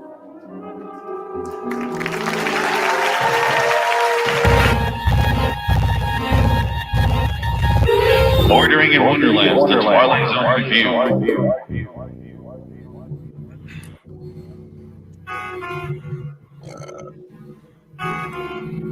Hello, citizens. Welcome to LIW The Twilight Review, episode 248. Thanks for ripping during that, Frank. Episode, we're doing Twilight Zone 1985, 304, The Curious Case of Edgar Witherspoon. That was an SNL clip, which I got the beginning and outro, and I never watched the sketch, so I don't know what the fuck that elliptical machine and Pearl Jam reference were to. That was an SNL sketch? Yes. Wow. With what's his fucking name? Oh, God. Anyway. That wasn't Norm Macdonald doing that, was it? No, that was way later. That was. Oh, shit. I can't think of their names right now. I don't give a shit. But anyway, I'm Ken West. I'm Frank Winks. Dick Dick. Welcome, guys. Curious Case of Edgar Witherspoon. Yeah, you got a curious case of disinterestment. Okay. Well, why don't Sorry. you over? you appear to be the most passionate about this. So. Oh God, this is such a another fucking boring 80s episode. Fucking put it on the pile of Twilight Zone shit in 1985 with Harry Morgan as a kook who's building a machine that. Oh God, it's just so boring. This episode was so lame. Here's another 80s picture here. It's just, that episode, that was the greatest 80s episode ever. The Adrienne Barbeau episode. That one was amazing. This was not. This was just boring. And a bunch of fucking bitches were trying to tear down an old man in his fucking piece. They wouldn't let him alone. They wanted to put him in a home. How wonderful. What great relatives you have, Harry Morgan. Okay. Let's describe Mash's Harry Morgan here. It's a guy. It starts off with a woman and another woman who we don't ever know who the fuck she is, just being like, my grandfather comes to me, or my uncle comes. Uncle, like, not even grandfather. Uncle. I'm looking for 4 doll heads. I'm looking for a tuba. I'm looking for a fucking vibrating dildo that runs on C batteries. And I'm looking for a Chicago sausage. And she's like, "You need to go look into him, doctor." And he's like, "All right, motherfucker, I'll look into him. Fine, whatever." And he's hoarding, and they're worried about him. That's it. That's the whole intro of this episode. It takes way too fucking long. Well, not even that they're worried about him. They want him out of the apartment. Like the woman is, one of them is the manager. She doesn't want him in her apartment anymore because he's just a kook. And then the niece is there, I guess because he has no other relatives. And they just want to put him away. That's all this episode about, is putting him away because he's a kooky old man just building a Rube Goldberg machine in his basement. Yeah. But the doctor goes over there and he's just like, "Why don't you go ahead and fuck off? Why don't you?" And the doctor fucked off immediately. This is going to be the quickest synopsis we've ever done. Yes, I agree. Because there's 5 plot points. The doctor comes back over. Oh, so the first time he's over there, the doctor's like, "I need a doll head." And he starts looking around, and he has like these weird things in front of a bunch of trash. And he's just like reaching through with a picker. And he's like grabbing stuff. And the doctor's like, "What about that one?" He goes, "It's dark. It's too big and it's dark haired. I need it blonde." Like, if you meet a 75-year-old who needs a blonde doll head in a moment's notice, he's fucking that doll head, my friends. I'm so sorry, but that is what's happening. There's no other option. Yeah. That's a very specific masturbator, and get the. Oh, sorry. Let me change the. There we go. I changed the thing below. There we go. I did it. But he's fucking that doll head, my friends. But he finds it, and he's like, "Oh, why don't you go and fuck off?" And the doctor leaves. You guys say like Harry Morgan, go away from me. I'm trying to put this together. I hear voices in my head. Oh. And the doctor goes, I need to get this together so there's no more earthquakes in Santa Barbara. Yeah. And the doctor's like, all right, I don't even know what that means to begin with, so I'll ignore that. And then he meets with the niece again, and they have the same conversation. Does anyone else have a passion for this that can describe it? Because I've lost my passion. Nope. Dick, Frank. I was just so confused, dude. Like, what were you confused about? Okay, I didn't see this episode. I wasn't able to see this episode. Well, there goes that. He has nothing to say. He didn't watch it. What do you want me to add him in for? Yeah. Bye, Frank. Bye, Frank. Frank, what are you thinking here? We had to suffer through this shit. You have to too. He didn't watch. He's hanging out in the back room. But bye, Frank. He didn't watch the episode. What? Hold on. Let's add him in. Why are you shaking? You didn't watch the episode. Bye, Frank.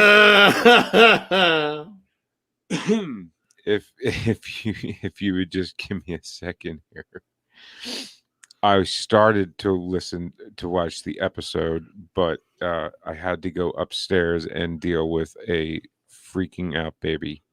I get that, but you didn't watch the episode, so I watched like 10 minutes of it, the first 10 minutes of it. Well, that's about all the episode is basically, if you don't watch the last 4 minutes, you'll be lost. That's all it is. Trying to put the disc in right now. Okay.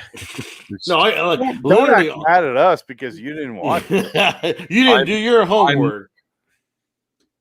You didn't. Don't get mad at us. You get a 73. You get a 73. That's a fail. I'm not mad. I'm just saying. Give me a second here. No, pretty much that's the story though. It's like, give me a thumbs up when you watched it. I'm being fair here, am I not? Frank can hear all this. He didn't watch the episode. Go ahead and watch it if you want and catch up, and then you join us. Give me a thumbs up. Yeah. I'm not being an asshole. He didn't watch it. Did you watch it, Frank? He's in the back. He didn't. He gave me a thumbs up like you finished it. Let's watch. Just skim through till the end. That's all you need to do, Frank. Watch the very end. Why are you giving me thumbs up? I'm saying I'm not mad. Okay, he's out. Let me know when you're done. Anyway, the episode's really boring. Oh, it's horrible. It's so fucking boring. But I thought it was kind of just, why does this exist? I don't know. But anyway, let's go in order here. How do we go in order? Oh, the doctor and the niece show up. They talk again. There's a news report about the earthquake in Santa Barbara, and they're like, he's just like, what happened? Yeah. And then that's it. And he goes back to Edgar Witherspoon's apartment. The basement apartment reminded me of the episode, the original series, the silent episode. Oh, okay, yeah. What's this? Why can't I think of his name? The silent movie star. Oh, it was Buster Keaton. Yeah, Buster Keaton episode. Yeah. And he goes down to the basement and he sees him again. He's like, knocks on the door. And I love Edgar Witherspoon because he goes, "Go away, I'm not home." And then he's like, "I talked to you last week." He goes, "Sorry, I wasn't home last week either." And I was like, "Oh, that's pretty good." And that's all the enjoyment I got for the next 20 minutes. Yeah. Well, no, the best part is when he comes back with the orderlies, and they carry him out of his house, out of the apartment, and they knock down something from the machine. He goes, "No, you're going to cause Quantiqua Island's going to explode. No. And they walk him out and, literally, I mean, once he said that, I immediately knew, oh, this machine's real. Oh, he is not crazy. He's keeping the world together. Blah, blah, blah. And that's basically what happens. Yeah, I'm not to give too much away, but that is exactly what happens. But I love the fact that he goes, he's like, sorry, I wasn't home last week either. He goes, let me in, doctor, or whatever his name was. Don't make me come back here when I can legally force myself in. I'm like, what law are they using where he can just show him to someone's house who's paying his bills? It seems like he's fine. Other than that niece is kind of concerned. What legal ramifications? Exactly. It's just not letting this guy in. It doesn't make any sense. And it just, the doctor takes it upon himself. Well, yeah, you're crazy. So we're going to put you away forever with no legal paperwork or anything. I'm just going to kidnap you and throw you away like an old man, like we should to all old people. He has no legal responsibility here. Why the fuck? He's not his patient. He's the niece going, you should let him in. You should go see my uncle because he's a kook. But it's not like he's not paying rent to live there. He's not negligent on his rent. So what the bitch landlord, he's making a mess out of my place. And it's like, well, it's his place. I mean, it's not that bad. It's just he has a big contraption in the basement that he's working on. It looks like a kid's toy experiment with a bunch of clocks on it. Looks like something Doc Brown would make. And that's all it is. It's something whimsical. At worst, but I hate whimsy. So at worst, he's kind of annoying to the neighbors who are like, I'm sick of him asking where I can get 3 doll heads and Tupperware. Right, yeah. Because he hears voices, and the voices ask for very specific things. And he has to get the specific item or else the machine doesn't work. And this giant machine is basically the world he's controlling the world and the way things are, the harmony of the world, basically. Yeah. He maintains it. And that's his responsibility. So they'd be like, yeah, I agree to. What's that? Yeah. A tuba? I need to find a tuba? Oh, no. God damn it. All right. I'll go find a fucking thing. I would love if it was rated R. If it was a rated R episode. That'd be great.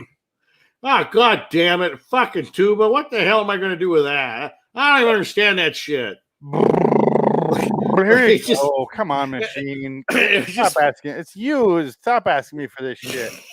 He's flustered. He's frustrated. I had to pull this double-headed thing out of the lesbian couple next door, and God damn it. Shameful. Why does it need to be vibrating when I set it down? Oh, come on. God damn it. You're asking for a fucking used Harry Potter book from a 12-year-old boy jerking off at the same time, reading about Hermione Granger. I can't do this shit anymore. Come on. God damn it. He just has lost it because the voices in his head are so fucking crazy. Pages 72 through 76 have to be stuck together. Oh, come on. How do I have God damn it. Specific. Jesus Christ. What happens if 62 is wet? Gonna have to disagree with your police work there, Lou. Oh, shit. Delaware plates. No. Yeah. Dealer. Ah, you don't say. Oh. No, yeah, this episode sucks. It's again, when Twilight Zone tries to be like goofy funny, it comes off terribly. Like Twilight Zone should be dark, sad. It could be fun. Yeah, like the trunk. The trunk. Yeah, the trunk's fun. Yeah, that's fine. Yeah. You could be uplifting as long as it is deserved, but the problem is I don't know who the fuck this guy is. I don't give a shit. I don't care. No, and it's Harry Morgan. He used to beat his wife. So I don't have any respect for Harry Morgan. I'd beat Harry Morgan's wife if I could right now. Exactly. No. Well, I gotta do what? He had to beat her, or otherwise Italy would boot kick Malta off the exactly. So. Yeah. Oh God, I gotta get those pages on there because if not, fucking Mexico's gonna go into the fucking ocean. I need to put my charges against beating my wife on this thing, so I have to go ahead and beat her. It's just part one of this whole weird step I have to do.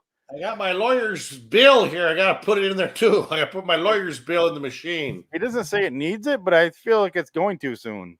He's gonna ask these stupid questions. My fucking voice is in my head. I put my 3rd eviction notice here, and hopefully that doesn't kill Indonesia. We'll find out. What an excuse, though. If you get away with that excuse, I'm late on rent. Yeah, well, if I pay rent, California is going to blow up. Good. Okay, well, Arizona Bay. I have. yeah, there you go. You'll be set. You'll be set for life. But just like Lex Luthor. I did notice in this movie or this episode, I would be the worst caretaker for this shit because I would just go, fuck it, and knock it all down. And he'd be like, all right, old man, bitches. Like, end of Cabin in the Woods. Like, if this is what it takes, not fucking worth it. Goodbye, world. Yeah. No, I'm not doing it. And the doctor falls right into it. But how far into the episode did you get? Did you were like, oh, yeah, the doctor's going to take over? It's going to be the doctor's duty now to keep the world in harmony. I didn't guess that till the end. Yeah. When he shows back up at the house, and I was like, all right, doctor, yeah. Well, he's packing. He's going to Miami with all the other old Jews. That's when I guessed it, because before that I wasn't really thinking about what the ending would be, honestly. Yeah. And then he goes, I got to go to Miami. They said I could take a break. I go, all right, it's the doctor. Yeah. Yeah, doctor's going to take over. And he's looking for a tambourine, and that's the end of the episode. Oh, careful! I have no idea how the thing works. There it is. You can hear him listening to the episode. He's not even in the room. God damn. He probably had to take a big bloody turd shit again. I don't know. Did you also laugh when he asked the Englishman if he's ever been to England? I didn't even hear that. I wasn't even paying attention half this episode. Well, the doctor I kind of zoned out. He's an English actor, and Edgar Witherspoon at one point goes, "You ever been to England?" He goes, "Yes, it's fair." I was like, no. Are you pretending to be American? No, you're awful at it. You're fair. Oh God. Yeah, no, this is just one of the worst. This is like this might be. I don't know. This might be the one I hate the most so far. Wow. Just because it's just first episode we did with what's his name from Quantum Leap.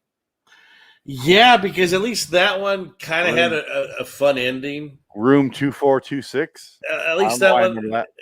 Yeah, that one was fun. Like that was just boring, and you could see the ending coming a mile away. But this one, just there was no reason for it. There's just this is like this should have been a 5-minute short.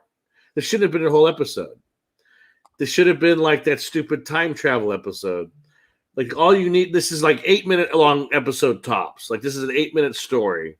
This is all it has to be. You show he's a crazy old man, but then he's not crazy because something happens, and then that's it. That's the episode. He's not crazy, and then the doctor takes his place and then you think the doctor's crazy, but he's not. He's actually saving the world. Whatever. That's an 8-minute episode tops. I didn't hate this as much as you did. But I mean, hate's a strong word, but I would say I disliked it immensely. You gotta help me. I have to find a tab. Catching out Frank there. Yeah, no. Frank will not be back for the rest of this podcast. This is going to be the shortest podcast we ever do. He tried to use his baby against me. I tried to watch this, but I had to go take care of my baby. Cool. You didn't watch it, so bye-bye. I have blood in my urine. I have problems. When he goes back and he takes the Edgar Witherspoon into custody for 3 days, and they knock over some weird like paperclip thing, and he goes, "There goes Tatoa." Yeah, that's it. Yeah. And then he's like, "What?" He goes, "Well, you're gonna see at 3:17 today. There goes Tatoa." Can you show that? Can you put that episode up and show that scene where he's kicking and screaming? They're carrying him out by his two guys are carrying him out, and he's kicking and screaming. Like it's kind of awful. It's just like, wow, they just don't give a shit about this man's well-being at all. Oh, fuck him. But let me find it. Granted, it is Harry Morgan, but I was on MASH for 40 years, you sons of bitches. All right. It's coming right here. Here it is. Did you actually hear the end and watch the end? Because we did not see you in that room. What are the chances he would actually find a tambourine in a fucking trash can? You Well, watched again, one yeah. second of it. Okay. You didn't watch it. He saw the most important part. Here we go. Here we go. This is it. Yeah, I You saw don't it. understand the risk you're taking. I knew it. There goes Tatoa. Do you know how many Koreans are going to die now? A tiny island in the South Pacific. What time is it? 3:17. At 3:17 in the afternoon, Tatoa became history because of you. Yes. You just killed 5,000 people, you son of a bitch! You murderer! You murderer! So I don't yeah, have to do that information. But then again, at the end of the episode, he comes back. He's like, "I'm fine. Yeah. Everything's good. Millions of people are dead, but because of me or because of you. But it's fine." He got to let go of his post. That's why. Yeah. Well, that's why he's excited. He wants to get the fuck out of there. He's sick of building these stupid machines. Yeah, they kidnap him for 3 days. Tatoa gets destroyed because we see the doctor hear the news story again. And like in other news, the South Pacific island of Tatoa completely was vanished by magic voodoo. Yeah. And it's real. Doctor goes to his house. Again, the landlady's sitting there with a broom, like ready to, or a shovel. A ready to shovel! knock A everything fucking over. shovel! She's about to beat the shit out of this stringed, Christmas lighted fucking mess. She's so excited that she's like, I've been waiting for years to do this shit. Here we go. He's like, so it's a clock? He goes, hell no. You can buy a clock for $3. Yeah. It's like, oh, that was funny. Yeah, and then she's so excited to break this thing, and the doctor has to tell her like 7 times, I'll rent the fucking apartment, bitch. Just stop, bitch. She's like the landlady from the Farley Brothers movie, the Kingpin. Yeah. The girl from the Insidious movies. Lynn Shay. Yeah, Lynn Shay. Why does every landlady have a like a thing on her head, and she's always got a wash robe on? You know who Lynn Shay's related to? Robert Shay, the guy that founded New Line Cinema, who created Freddy Krueger. Bob Shay. Bob Shay, yeah. Bob Shay. That's her brother. Really? Yep. That's how she got. That's why she's in movies. It's all nepotism. There's nothing to do with anything else. Because she's not that good. Well, there you go. That's why she is in Freddy Krueger movies, so that makes more. She's in New Nightmare. Yeah, there you go. Because she's Bob Shay's sister. Now it makes way more sense because I was watching. I was going, "Oh, hey." Yeah, they are brother and sister. Yep. She plays the teacher. The kid's teacher. You seem very. I'm sorry. No, go ahead. No, I'm done. I'm done. I'm done with this episode. I'll tell you that right now. Just said, yeah. I was just gonna say you seem very. You sound very dejected, Dick. Oh, absolutely. This episode took it out of me. I was just like, it took me 2 days to watch it. I watched 15 minutes of it yesterday. I watched the rest of it. I'm just like, wow, that was why? Wow, why? Why did it take you so long? Why did you hate it so much? It just didn't work for me. I think I was just angry. I don't know. I don't know why. I don't know why. Out of everything that we've seen, angry. It did make me angry. It's just I just didn't like it. It was fine. It was At just first, like, it was just kind of stupid, but that's it. Yeah, it's stupid. It's just stupid. I don't know. I don't like whimsy. Okay. You do like whimsy. I hate whimsy. You and I, whatever. I know. I do that on purpose. The whimsy thing is thrown around no matter who. No, it doesn't matter. Yeah. Even me who said it, I like whimsy for certain things. Yeah, exactly. This isn't whimsy, is it? I think that drives Adam crazy. I think if I tell him you got no whimsy, I'm half joking. It's not true. But this episode, I don't think it's even that whimsical. I think it's just kind of, it's trying to be sweet, but at the same time, it's like, I don't give a shit. I still don't. You could show me all the proof right now. I still don't believe you. And if it's true and this does control the world, fuck the world. It needs to go down. This world needs to die. And you throw a grenade in there and blow them all up. That's right, Matthew McConaughey. That's right. Roscoe. I completely agree with them when I watch Cabin in the Woods. At the end, I'm like, if this is what the world needs, fuck this world. Yeah, we should walk hand in hand, brothers in arms. Off the cliff. into the ocean. Band of brothers. They say time is a flat circle. I mean, how many times have we done this podcast? Yeah. We'll always be in this locked room. We're at the bottom, 248 times. We're not going anywhere. We've been through this circle. Like I said, this episode should have been 8 minutes long, and I would have been fine with that. I actually probably would have liked it better. It's just too long. It just dragged too much. I think that was my problem. It just dragged. For me, the reason I liked it more than you did is because it reminds me of 90 Years Without Slumbering, Frank. Only I like this episode better because that episode went fucking nowhere. Yeah, this episode actually had like substance. Yes. That episode is a blank slate of an idea, and it had Ed win the waste. Yeah. Mm-hmm. And it felt like, oh, come on, guys. You could have done something with Ed Wynn. He's severely talented. He's the voice of the Mad Hatter. Come on, do something with him. I know. I mean, wasted it. You know, he was a pitchman. Yeah. But this episode reminded me a lot of that. So that's the part I liked about it. Is because it reminded me of an episode that was lacking in the original series.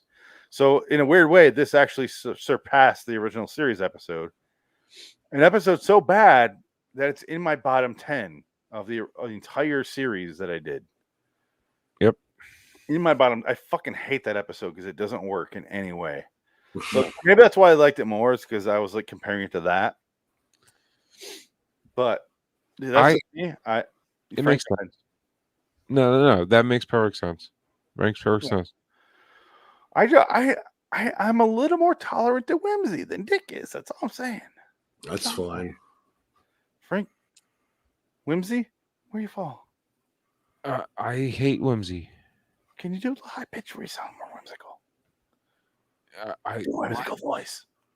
What? Do a whimsical voice. I don't really know what whimsy means. Big Lebowski. Do you like Big Lebowski? No. Cool. So, Dick, it's just you and I. Fantastic. I hate whimsical fucking movie. It's a great movie. Fuck damn it. I don't. I just never got it. I don't know why. Let's not talk about that. But I just brought it up as a bullet point, or like a. Is that whimsy? Is Big Lebowski whimsy? It does have some parts in it. I wouldn't say it's whimsical. I would say it's Give me a really great example of whimsy that I would know. Whimsy. You know what's more whimsical from the Coen Brothers is Raising Arizona. That's way more whimsical. I love that movie. If you love Raising Arizona, you have zero reason not to love Big Lebowski. Yeah, I understand. Same fucking plot. I've watched Big Lebowski like 8 times. I'm not even joking. We did that in a week. Like, I've watched it 8 times. I mean, there's parts of it I like, but it's so fucking slow. Dick, it just drags on and in a year and a half that we were in the same city. How many times do you think we watched that movie? Oh, probably 30. There was a time where we watched it every night. That's a low ball in it. Yeah, I mean, we like it would end and we restart it and have conversations. Me, you, and Perry would just start talking. Yeah. Which apparently I wasn't supposed to because somehow I ended up being Steve Buscemi's character. I was Walter. He was the fuck up, Donnie. Well, I was Walter. You're on your league, Donnie. Perry was the dude, and Phoenix was the Donnie character. Even though I don't shut the fuck up, somehow I was Donnie. And then Cesar was Jesus. And Remco was the nihilist. Yeah, it was not even part of the reason I like it because I liked it before we all got together. Yeah, but getting us all together where all of us had a weird role that we could portray was perfect. Yeah, it was fun. So the 3 of us, who's Buscemi? I'm gonna have to be. Damn it. Yeah, again, you're more dude. Bottom. I'm more dude. I'm the dude. Yeah, I'd say Frank's dude is. Yeah, he's more dude. That's why I said I'm Donnie. But Yeah. I guess I'm stuck with this. You're the new Perry, but Perry wore the fucking robe around. She did. He was dude-esque. He did have He did wear did wear those fucking moccasins for a long moccasins, time. wore a robe, and had a beard and a mustache. Oh god, those were the and days. it wasn't on purpose. Like none of this is on purpose. We just happened. Yeah. And we all lived in the same. We all were in the same apartment complex, except for Phoenix, because he lived up Hollywood Boulevard, all the way up. I live in the risky part. It was a real nice apartment. Yeah, it was real nice. Expensive. Oh yeah, it was big. It was like a 1-bedroom. It was 400 square feet. It was not big. It was bigger than mine. It was bigger than all of ours. Yeah, I guess. The worst part of all this was like Phoenix, didn't you live like right on like the main strip there where the Chinese? I lived on Hollywood Boulevard, so if I left my apartment, I would get on my skateboard and like a block away, I'd be on the Marble like Stars. Yeah, right. It was right there. It was Fuller in Hollywood. It was right there. Yeah, Fuller, right across the street from a synagogue. Yeah, right across the street. Like the synagogue was right there, and then Fuller, and then it was Franklin. No, Franklin was north. It was It was Fuller, and then it was because Highland was after. Before. No, that was before. No, I mean, coming down the hill, Highland was right after. I'm talking about, and the Orange is right there. There's Orange, Highland, Sunset, and then you just kept going on Cahuenga. It's all those different paths, all those different roads. I kind of miss living there, but also I realize that's dead. Oh no, yeah, that part where we had is never coming back. So gone. That time that we were there was of its time, and it is gone. It is not coming I went back, and I'm like, oh, this is a complete shithole overrun by hobos that are just asking for. Yeah, and it's even worse. Yeah, it's even worse now. There's like 2012. It's worse. It's worse now. That's what I hear. But I was like, oh no, bad. No. I was gonna move back, and I go, oh no, thanks, I'm good. No, yeah, don't bother. Especially after it being closed for a year. That city's dead, and I'm telling everybody just leave. Don't live there anymore. There's no point. Once Joe went to Austin, he moved his podcast to Austin, Texas, and then everyone else. I mean, every company's moving there. But anyway, everybody is. I'm talking about Joe Rogan. That's because Harry Morgan's machine, somebody knocked the clock off and LA got destroyed in COVID. So it's Harry Morgan's fault. Damn Harry Morgan. I wrote down a couple notes. It felt like a 20-minute panning shot across the Rube Goldberg device. Oh, here it is. It's right here, actually. Rube Goldberg device. It's a Rube Goldberg device. It is. If you ever played Mousetrap as a kid, this is what this motherfucker's working with. Yeah. Oh shit! I closed it an accident. Let me share it to the screen. It wasn't an accident. Be very, very careful where you walk. Was that his news? Was that his news we heard? I hung my third wife. Beware. Look how long this shot goes on. Let's pause because I didn't do the live show. When I live screening, I should say. There's like baseball photos clothespin to a string. There's a wooden wheel. This feels doesn't it feel like Hook? Yes, it does. It's very whimsical, like Hook. Yes. How many clocks are there? Like 40? 25. There's about quite a bit. He gets really offended if you call this a clock, even though it's made up of 75 clocks. Yeah. It's not a clock. It makes clock noises nonstop. Listen to this. What's the cowboy hat for? You gotta ask the voices in his head. There's a symbol. It's a wheel. There's like a zillion symbol up there. Let's take pumpkins. There's 2 cowboy hats. Boing. Butterfly. Disco ball made of random mirrors he broke. Bicycle wheel. I'm pausing it so I can get shut off from YouTube. But Yeah. doll arms duct taped to like fucking air. What are those called? Duck. AC ducts. Thank you. With a clock. Yeah, look There's at another clock. Yeah.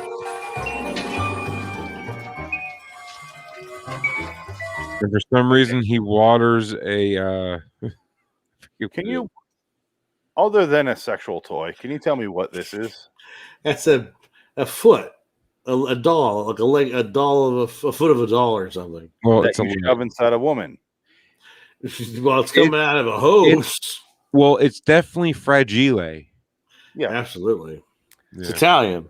Oh, I wish I had those in front of me. Frank, you saw the pictures from Vegas that I took with the 2 giant margaritas we had. Oh, It yeah. looked so much like that. I wanted to get those up in the office in the background, but there's so much I have hidden in the background here that you guys will never see. It's such a shame. It's a real shame. Yeah, you two look like a great couple, though. By the way, we're not. We're struggling. I hate her every day. I want a divorce, and we're not even married yet. No, I'm happy for you, man. What? Great. Wait, what? Consider that a divorce. Huh? My life was a living nightmare. What? I was just saying there's a lot I have hidden in my background here. From like stuff that I have, but you can't really see any of it, you know? No, it's not even clear. Nothing you can see there. Terrible camera. That if you're in an experience recently, you might notice what it was. Nothing. Yeah, there was 2 pictures you were, holding up Caesar's balls. Yeah, nothing you might notice. Yeah, there's pictures. I can't make it out at all. Right next to me that you might notice what the fuck it is. Doesn't matter, dude. Your video camera is so pixelated. I'm sorry. There you go. I can kind of see stuff Holy now. fucking shit! Congratulations. Thank you. I can see wind talkers from here. It's been back there for weeks, and I'm waiting for someone to notice. What was it? I missed it. He's fucking pregnant, or she's pregnant, dude. They're having a kid. Another one? That's a fucking. Oh yeah. I already knew that. Yeah, I heard about this. A boy or girl? Boy or girl? Boy or girl? I don't know. You don't know yet? Not yet. How many more weeks? 2. 2 weeks? I believe. No, we're waiting on the results, so I don't know. Wait, you're gonna wait until she gives birth, or no, we're waiting until we get the results of the blood test. So don't know. Are you going to do a gender reveal party, or apparently her sister wants to do it? But anyway, oh my god, don't burn down half of Phoenix doing it, dude. Definitely will be definitely do a gender reveal party because it was a lot of fun, actually. I don't want to freak out if it's a girl though. No, I'm hoping for a girl. So I mean, I freaked out when it was a boy, and honestly, if it was pink, I was going to go fuck. But you have a girl already? Yeah. Huh? So you want 2 girls? I don't want a boy. You don't want a boy? Oh. Well, see, that's the problem. If you have a boy, you can watch all the stuff that you never got to watch with your dad. Fuck you. You can watch MST. You can introduce your son to MST 3K. I wanted a boy so bad, so I could, because like I'm the last linker of my bloodline. So probably a good thing. Yeah. So, but dude, I really hope it's a boy, man. Congratulations, Phoenix. Congratulations, buddy. Girl. Whatever it is, it'll be. Either way, I hope healthy. Yeah, exactly. Go back and watch last week's episode. You'll see it back here on this TV. I was trying to move it closer and closer so you guys noticed, but I'm like, I thought I saw it on Facebook, or maybe that was somebody else. It's pixelated, dude. Your camera's always pixelated. You really can't tell. Like, but then again, I know what that is right away when I saw it because it's on my refrigerator. It was on my refrigerator forever. As soon as I seen it, I went, "Oh!" I have the hiccups. See. Hey, And dude, you didn't have to go to a fucking office for 2 years and jerk into a fucking cup. Congratulations. You say cup or cuck? Cup. Where that cunt smell. Thanks for the high five, man. I appreciate it. Woo. Oh yeah. That they would do. Yeah, I will Dude, never. That's a bro pound right there. My brother had the children, so I'm good. I'm in the clear, so I don't have to have it. Yeah, this is going to be my first from my seed. Hey, dude, you could do it. I'm so proud of you. I can't do it. Oh, I thought the other girl was yours. It's not yours? No. Oh, I thought you already had a kid. So this is legitimately your that own was really progeny. quick, Jesus Christ! I didn't know that. I thought you already had a kid. I don't know. We've only I can't keep up. How long you guys been together for? Only about a year? A year? No, year and a half. Oh, that's it. Oh, I thought you were longer. No. Oh shit! See how much I care. I don't know these things. I don't. Nobody tells me. I don't expect anyone to. No, that's fine. It can. Yeah, it's all good. Anyway, really happy for you, Phoenix, man. Really very nice. Very nice. Terrified. Great. No.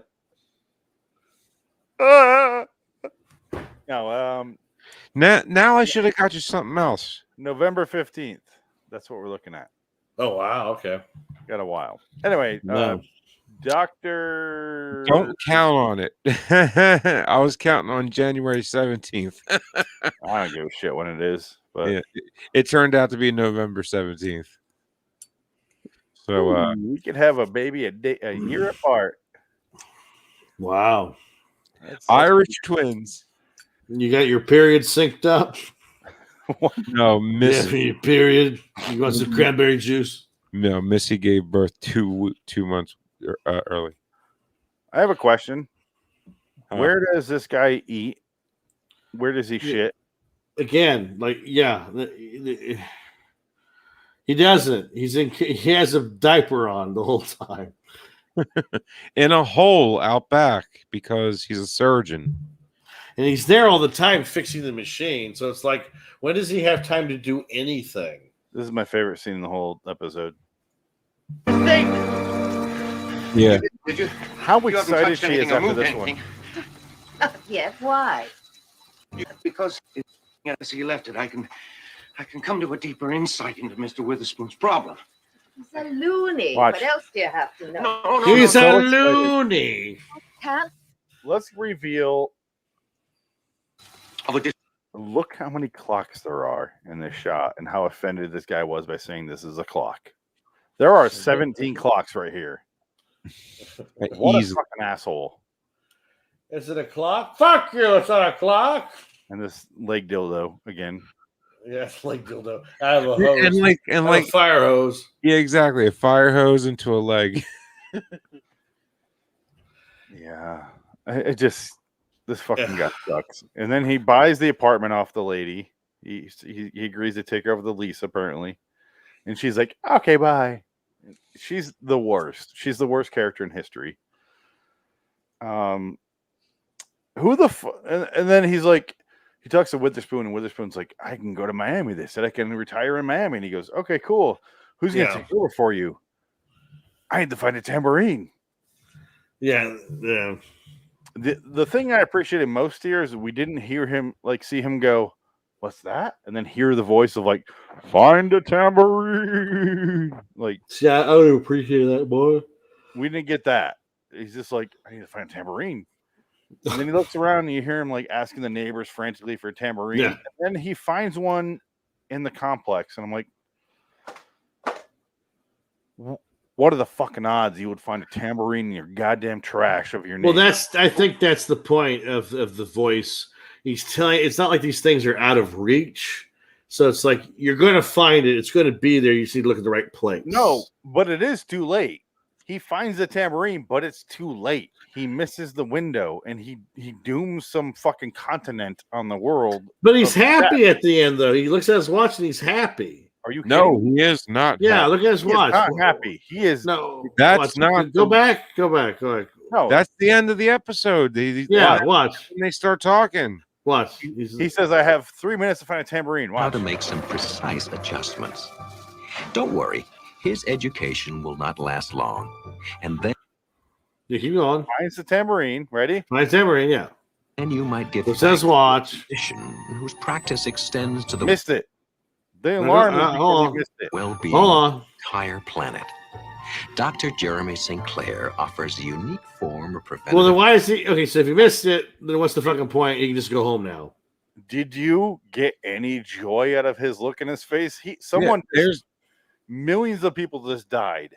Maybe that's why it was the joy on my face. That's what This it was. is the if I'm being honest, this is the bleakest ending of a Twilight Zone episode I've ever watched. Oh, that's out of control. You're out of your mind. Thousands, if not You're out of your millions mind. people No, died. I don't care. No. Time out. Phoenix, No. Are you talking about like even the original, or are you talking about since the original? What episode in the original or since this has an episode where thousands, maybe millions of people are doomed? Obsolete Man. That's a no, they're not doomed. Yeah. Okay. No. I meant to say Serve Serve Man, Man. but they could just not get on there after he reappeared. Wow, we said that at the same time. Well, I knew what you're gonna say from the beginning because I was Yeah. thinking that too. Yeah, the But Serve also Man. they could go, oh, it's a cookbook. Never mind, I won't get on. That's it. That's the end of it. Yeah, but people didn't care. Like, he was the only one she was screaming it to. He's the only one who knew what she meant. You mean the hero, the lady? Yeah, the one that did everything. The secretary did all the fucking work on that episode, and she got none of the credit. Well, she didn't get turned into food, so I guess that's all right. Yeah, That's true. She did not get on. but the thing is, I'm saying we don't know how many people got on that actual spaceship. Yeah, but there was a line, and they were constantly going. But this could be Europe. This could say the Western Hemisphere will disappear if you don't get a tambourine. We don't know. It could be really catastrophic. We just don't know. And he missed it clearly. Look at his face. It is true. But yeah, but he was still alive, so obviously it wasn't the Western Hemisphere. You know what I mean, Frank. I'm I giving know. an example. You know what? If the doctor fucked up that bad, then the machine is pointless because the damage is done. He should just let it all go now. He's done. And I agree completely with that, Dick. Yeah. I said from the beginning, if this is what the world wants, fuck the world. It's done. Yeah, it's over. If you want a blonde doll head at 317 today, why don't you go fuck yourself, world? We don't deserve this. We're not playing that game with you, world. Fuck you. I'm not playing this shit. We're done. You're like Goodbye. a drunk, abusive father. I want to hang out with this landlord who just wants to throw a shovel into everything. Unlike a wrench, she wants to throw that into that and be like, done with this shit. Goodbye. Get out of my house. Like, Fuck the world. What if he built this a block down the street? Would it be different? We don't know any of the circumstances involved No. with this. Well, you're not going to either because this episode sucks. The more I think about it, the more I I agree. kind of liked it, to be honest with you. I kind of agree with both of you guys. Honestly. I like Guys, it. it just made honestly. me angry. I don't know why. It's just like, oh god. I will say our last episode, whatever the fuck that was called, Mr. Megan Fox keeps his baseball. I think Right. it's called, right? That was a 6.8.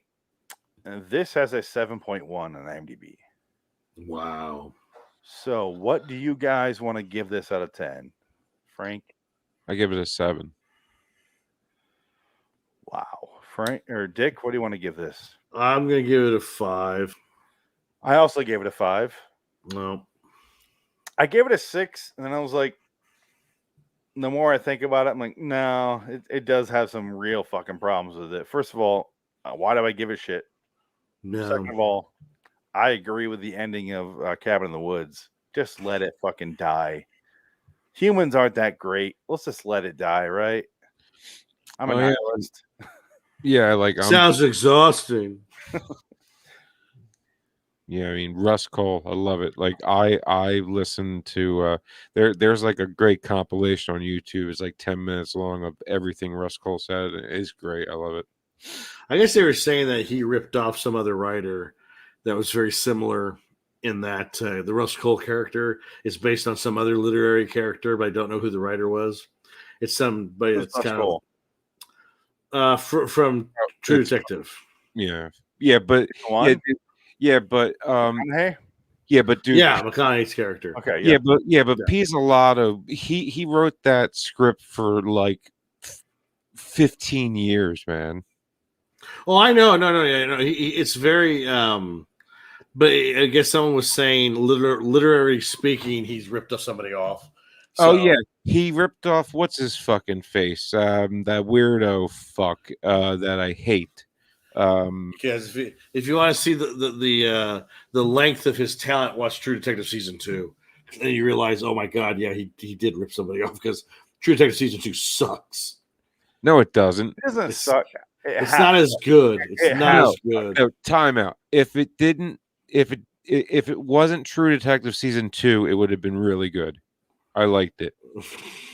I like the way they end it with. We're not doing True Detective. What the fuck are we doing? They created the term I hate agree, viewing Frank. for True Detective season 2.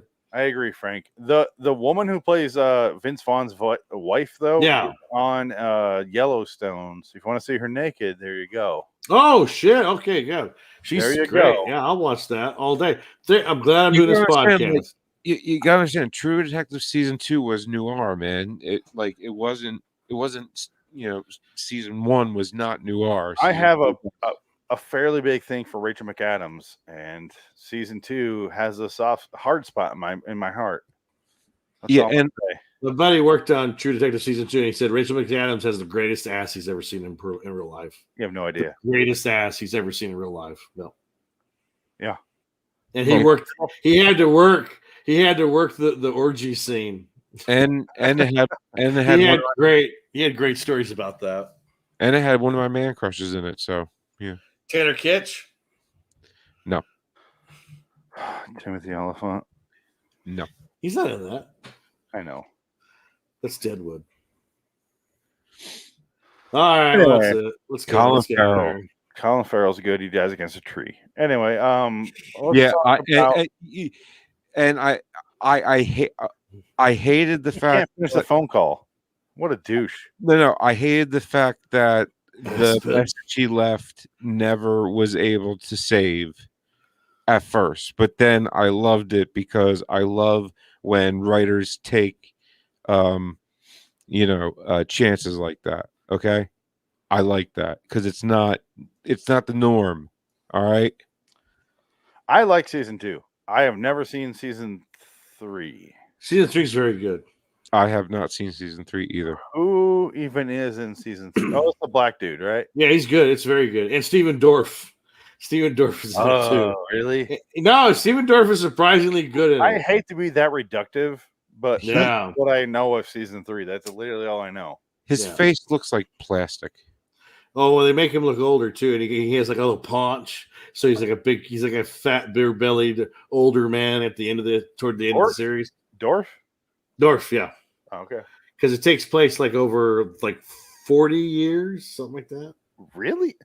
Fargo is my show, and it's kind of the same thing as True Detective, only not as on HBO, so they can't swear or show.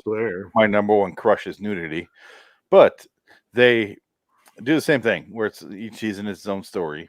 I watched the first 2 seasons, fucking love it. Season 3, I gave up halfway through. Season 4, black dude. It's Chris Rock, and I love Chris Rock, but I was like, I want to. Your number one crush being Frances McDormand. Yeah, and that was the thing with season Oscar winner again. Yeah, I know, right?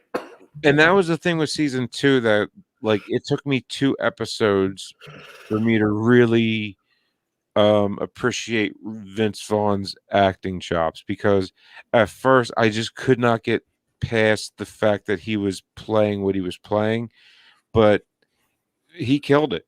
I'm sorry. He did. He's good. Anyway, we're not reviewing that show. That's a good show. I really do enjoy everything I've seen so far of that show, but I haven't finished it. We can't say it. I feel like I sound like a super racist, even though I'm trying to. Just saying I haven't watched a couple seasons of these shows. But anyway, Curious Case of Edgar Witherspoon. Fuck this title. It's way too fucking long. It doesn't make any sense. Why didn't they name this something else? I don't like the Rube Goldberg machine debacle. I don't know, something. It was title just makes no sense. It was just so odd and weird, and I just liked it because it was just odd and weird, and it ended the way I don't know. I like stories that end in a way that you don't expect them to, and yeah. And there was How did that pertain to this episode? I expected it to end this way once I saw what was going to happen. I wish it would have ended with I gotta find Tamara, Tamara. Oh, I'm too late, and all of a sudden, and fucking A-bomb goes off. That would have been a better episode. It would have. Then I would have been okay. This was pretty good. And then it would have ended the way I thought it would have ended, but it didn't. It just was like it he just sucks. Whatever. But I gave it a 7 because I don't know, I enjoyed it. So there you go. It's fine. But hey, yeah, to each his own. I'm with you. I'm more with you than Dick. I wasn't angry. I was just kind of like, I wasn't. I don't even know why I was angry. Maybe it was the mood you were in at the time. Maybe. I don't know. And maybe it was the fact that Frank watched it in 2 separate viewings when he was barely paying attention. But for me, I watched it just fine. And I was a little bit bored and a little bit like, yeah, no harm, no foul. But also, I was more bored than anything. So that's why I gave it a 5. Yeah. Didn't quite work for me, but also Yeah. way better than 90 Years Without Slumbering. All right. I give it fucking 2 or 3. God, I hate that episode. I thought you loved it. You're defending it. What? Not without slumbering? Yeah. What do you mean? I was like, I mean, I didn't agree with you with top 10, but it was like in my top 20 of worst episodes, wasn't it? I don't know. You weren't there for the live show that we did. What? Remember that? You weren't there on the actual podcast we did for 90 Years Without Slumbering. So that means at some point we have to do a redux for you to be there. Oh, no. I don't want to do it again. You don't have to. I'm debating That's the thing about your show. It's your show. You can do whatever you want. You have the power. I'm debating doing you know how I do the Twitter brackets where I'm like, what's your favorite episode? I'm debating doing one where it's like, which episode do you hate more? And we get just the fucking worst episode. Yeah, but then again, people are stupid. They'll probably pick a really good episode that they don't like because it's boring. Or they're not reading what the poll is. And that's kind of why I'm more interested in that, because it's like either people aren't paying attention or they're stupid. So we're going to get like a decent episode, and then we can make fun of a lot. So, yeah. Because I already drew the next Redux episode is going to be After Hours, and that's in a few weeks here. But then after that, I only have one more Redux episode in the queue, and that's going to be the winner of Twitter Twilight Zone or Twitter bracket 2, whatever the fuck it's called, and that is that was the NCAA one, the one I did for the college basketball. Oh, 4:00. All right. So we're gonna do that one, and that's all I have lined up. So I kind of want to do one where it's just like terrible episodes, and people vote which is their least favorite. All right. Why not? That sounds good. Why not? That's fine. It makes more sense than what the fuck we're doing here. All right. Yeah, I would agree. Yeah. Anyway, don't watch this episode. Who the fuck throws a tambourine away just at any given day? I just don't get it. The mamas and the papas. He goes to one trash can. Yeah. What if it said like, I need a used condom? And he's like, pulling things off people in other rooms. I always throw my used tambourines away. I mean, because once you use it, it will never sound the same. Yeah, once you back up a song, it's done. Yeah, and I'll keep my used condoms. I do. You have to throw it in your trash so Lisa Silverstone can grab it and frame you. Exactly. I saw The Crush That's what I learned. I'm not even joking. I know somebody who saved their used condoms because they were afraid somebody was going to steal it and impregnate their loved one with their own seed. Lisa Silverstone? Choking on a bad seed. Meanwhile, they're too stupid to know that, most condoms have that shit that, kills it all. Yeah. Spermicidal lube. Side, yeah. Yeah, but whatever. And I tried to tell him, he wasn't listening. He wasn't having it. And I was like, "You're weird." And I have never talked to him again. The only thing I want to say about this episode is if this is what the world wants to survive, if I'm stuck in a room, let's just say this room had a bunch of weird clocks and shit, and it was like, feed me a doll head, I would go, fuck yourself, world. Done with you. Don't need you. Goodbye. And I would just wait at the ocean line with my father, like in Deep Impact, and just wait for the fucking world to end. Because fuck it. This we don't deserve this world of, if it needs a doll head at a moment's notice, well, it's not worth it. So many people died when they didn't need to die because so many people lived. I hated that movie. Don't blame me because some fucking omnipotent creature wanted me to put a doll head here at the exact moment. Don't blame me on that. That's not me not obeying orders. That's just some fucking weird thing that's going on that I don't want a part of. That's beyond me, my friend. Preach. The world needs to end. We need to get this shit over with. Human race is not that special. Sorry. For reals, y'all. The problem is it keeps them invested by like short putting the human race, where it's like one small island at a time, and you're like, oh, I feel responsible. It keeps you like an abusive boyfriend. It's weird. This keeps you coming back for more. Anyway, let's get out of here, guys. This is the darkest ending I can think of. Just like an abusive boyfriend. Get the fuck out. Why don't you get the fuck out of here? It's your fault. Anyway, I love you. Bye. I'm going to take this baseball and start a coffee company. LIWstudios.com. Loitering in Wonderland on YouTube. Check out the new B-Movie Battle podcast we've shown on there. LIW Studios at LIW Anthology Pod at LIW The TZ Review for this show at Phoenix West for me.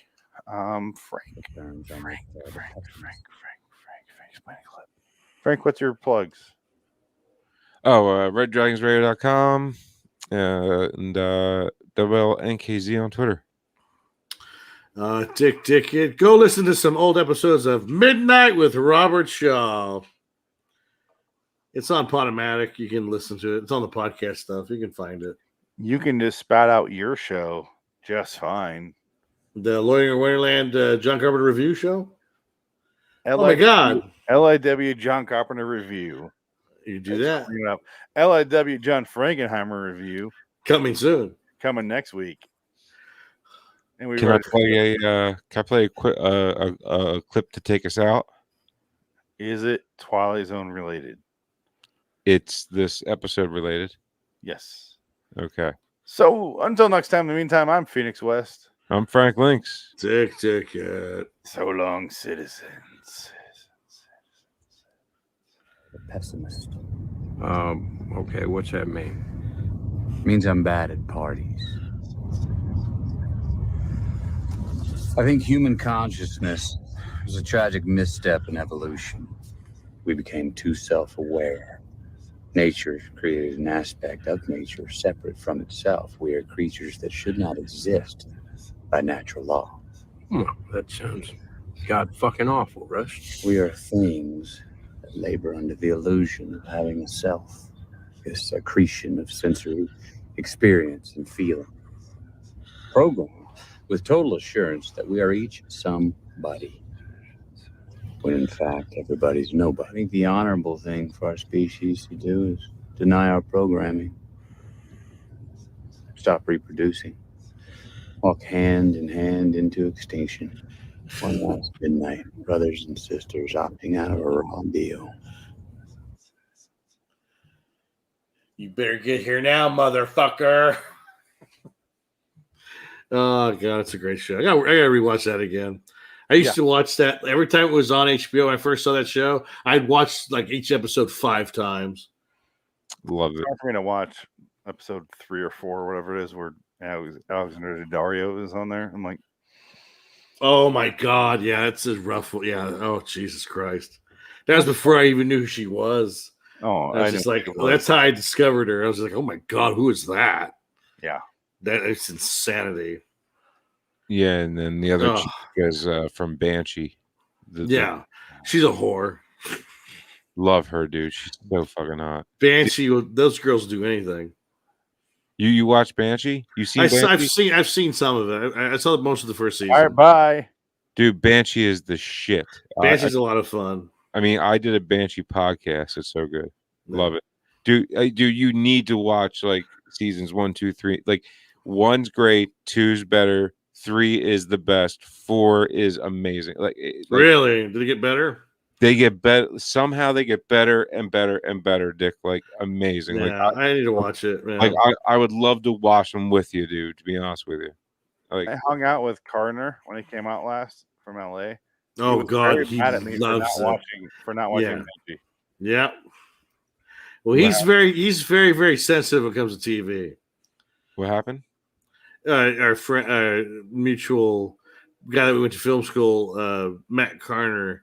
He's a big TV guy, and he loved Banshee. And if you don't watch a show that he says you have to watch, he's just like, "What's wrong with you? Oh my God!" You know? He's super Midwestern. He's from Minnesota. Yeah. Yeah. I'm just saying, like Banshee is my number one favorite. Like I think it's like one of the best shows. Like it's one of the best shows ever made. Like it's fucking amazing. Like season 2 is a great. Season 3, like it's insane. Like the show is so fucking good. No, I'm gonna watch it. I'm gonna Dude, rewatch like, it. Season 3, Nola and Burton fight won 2015 fight of the year.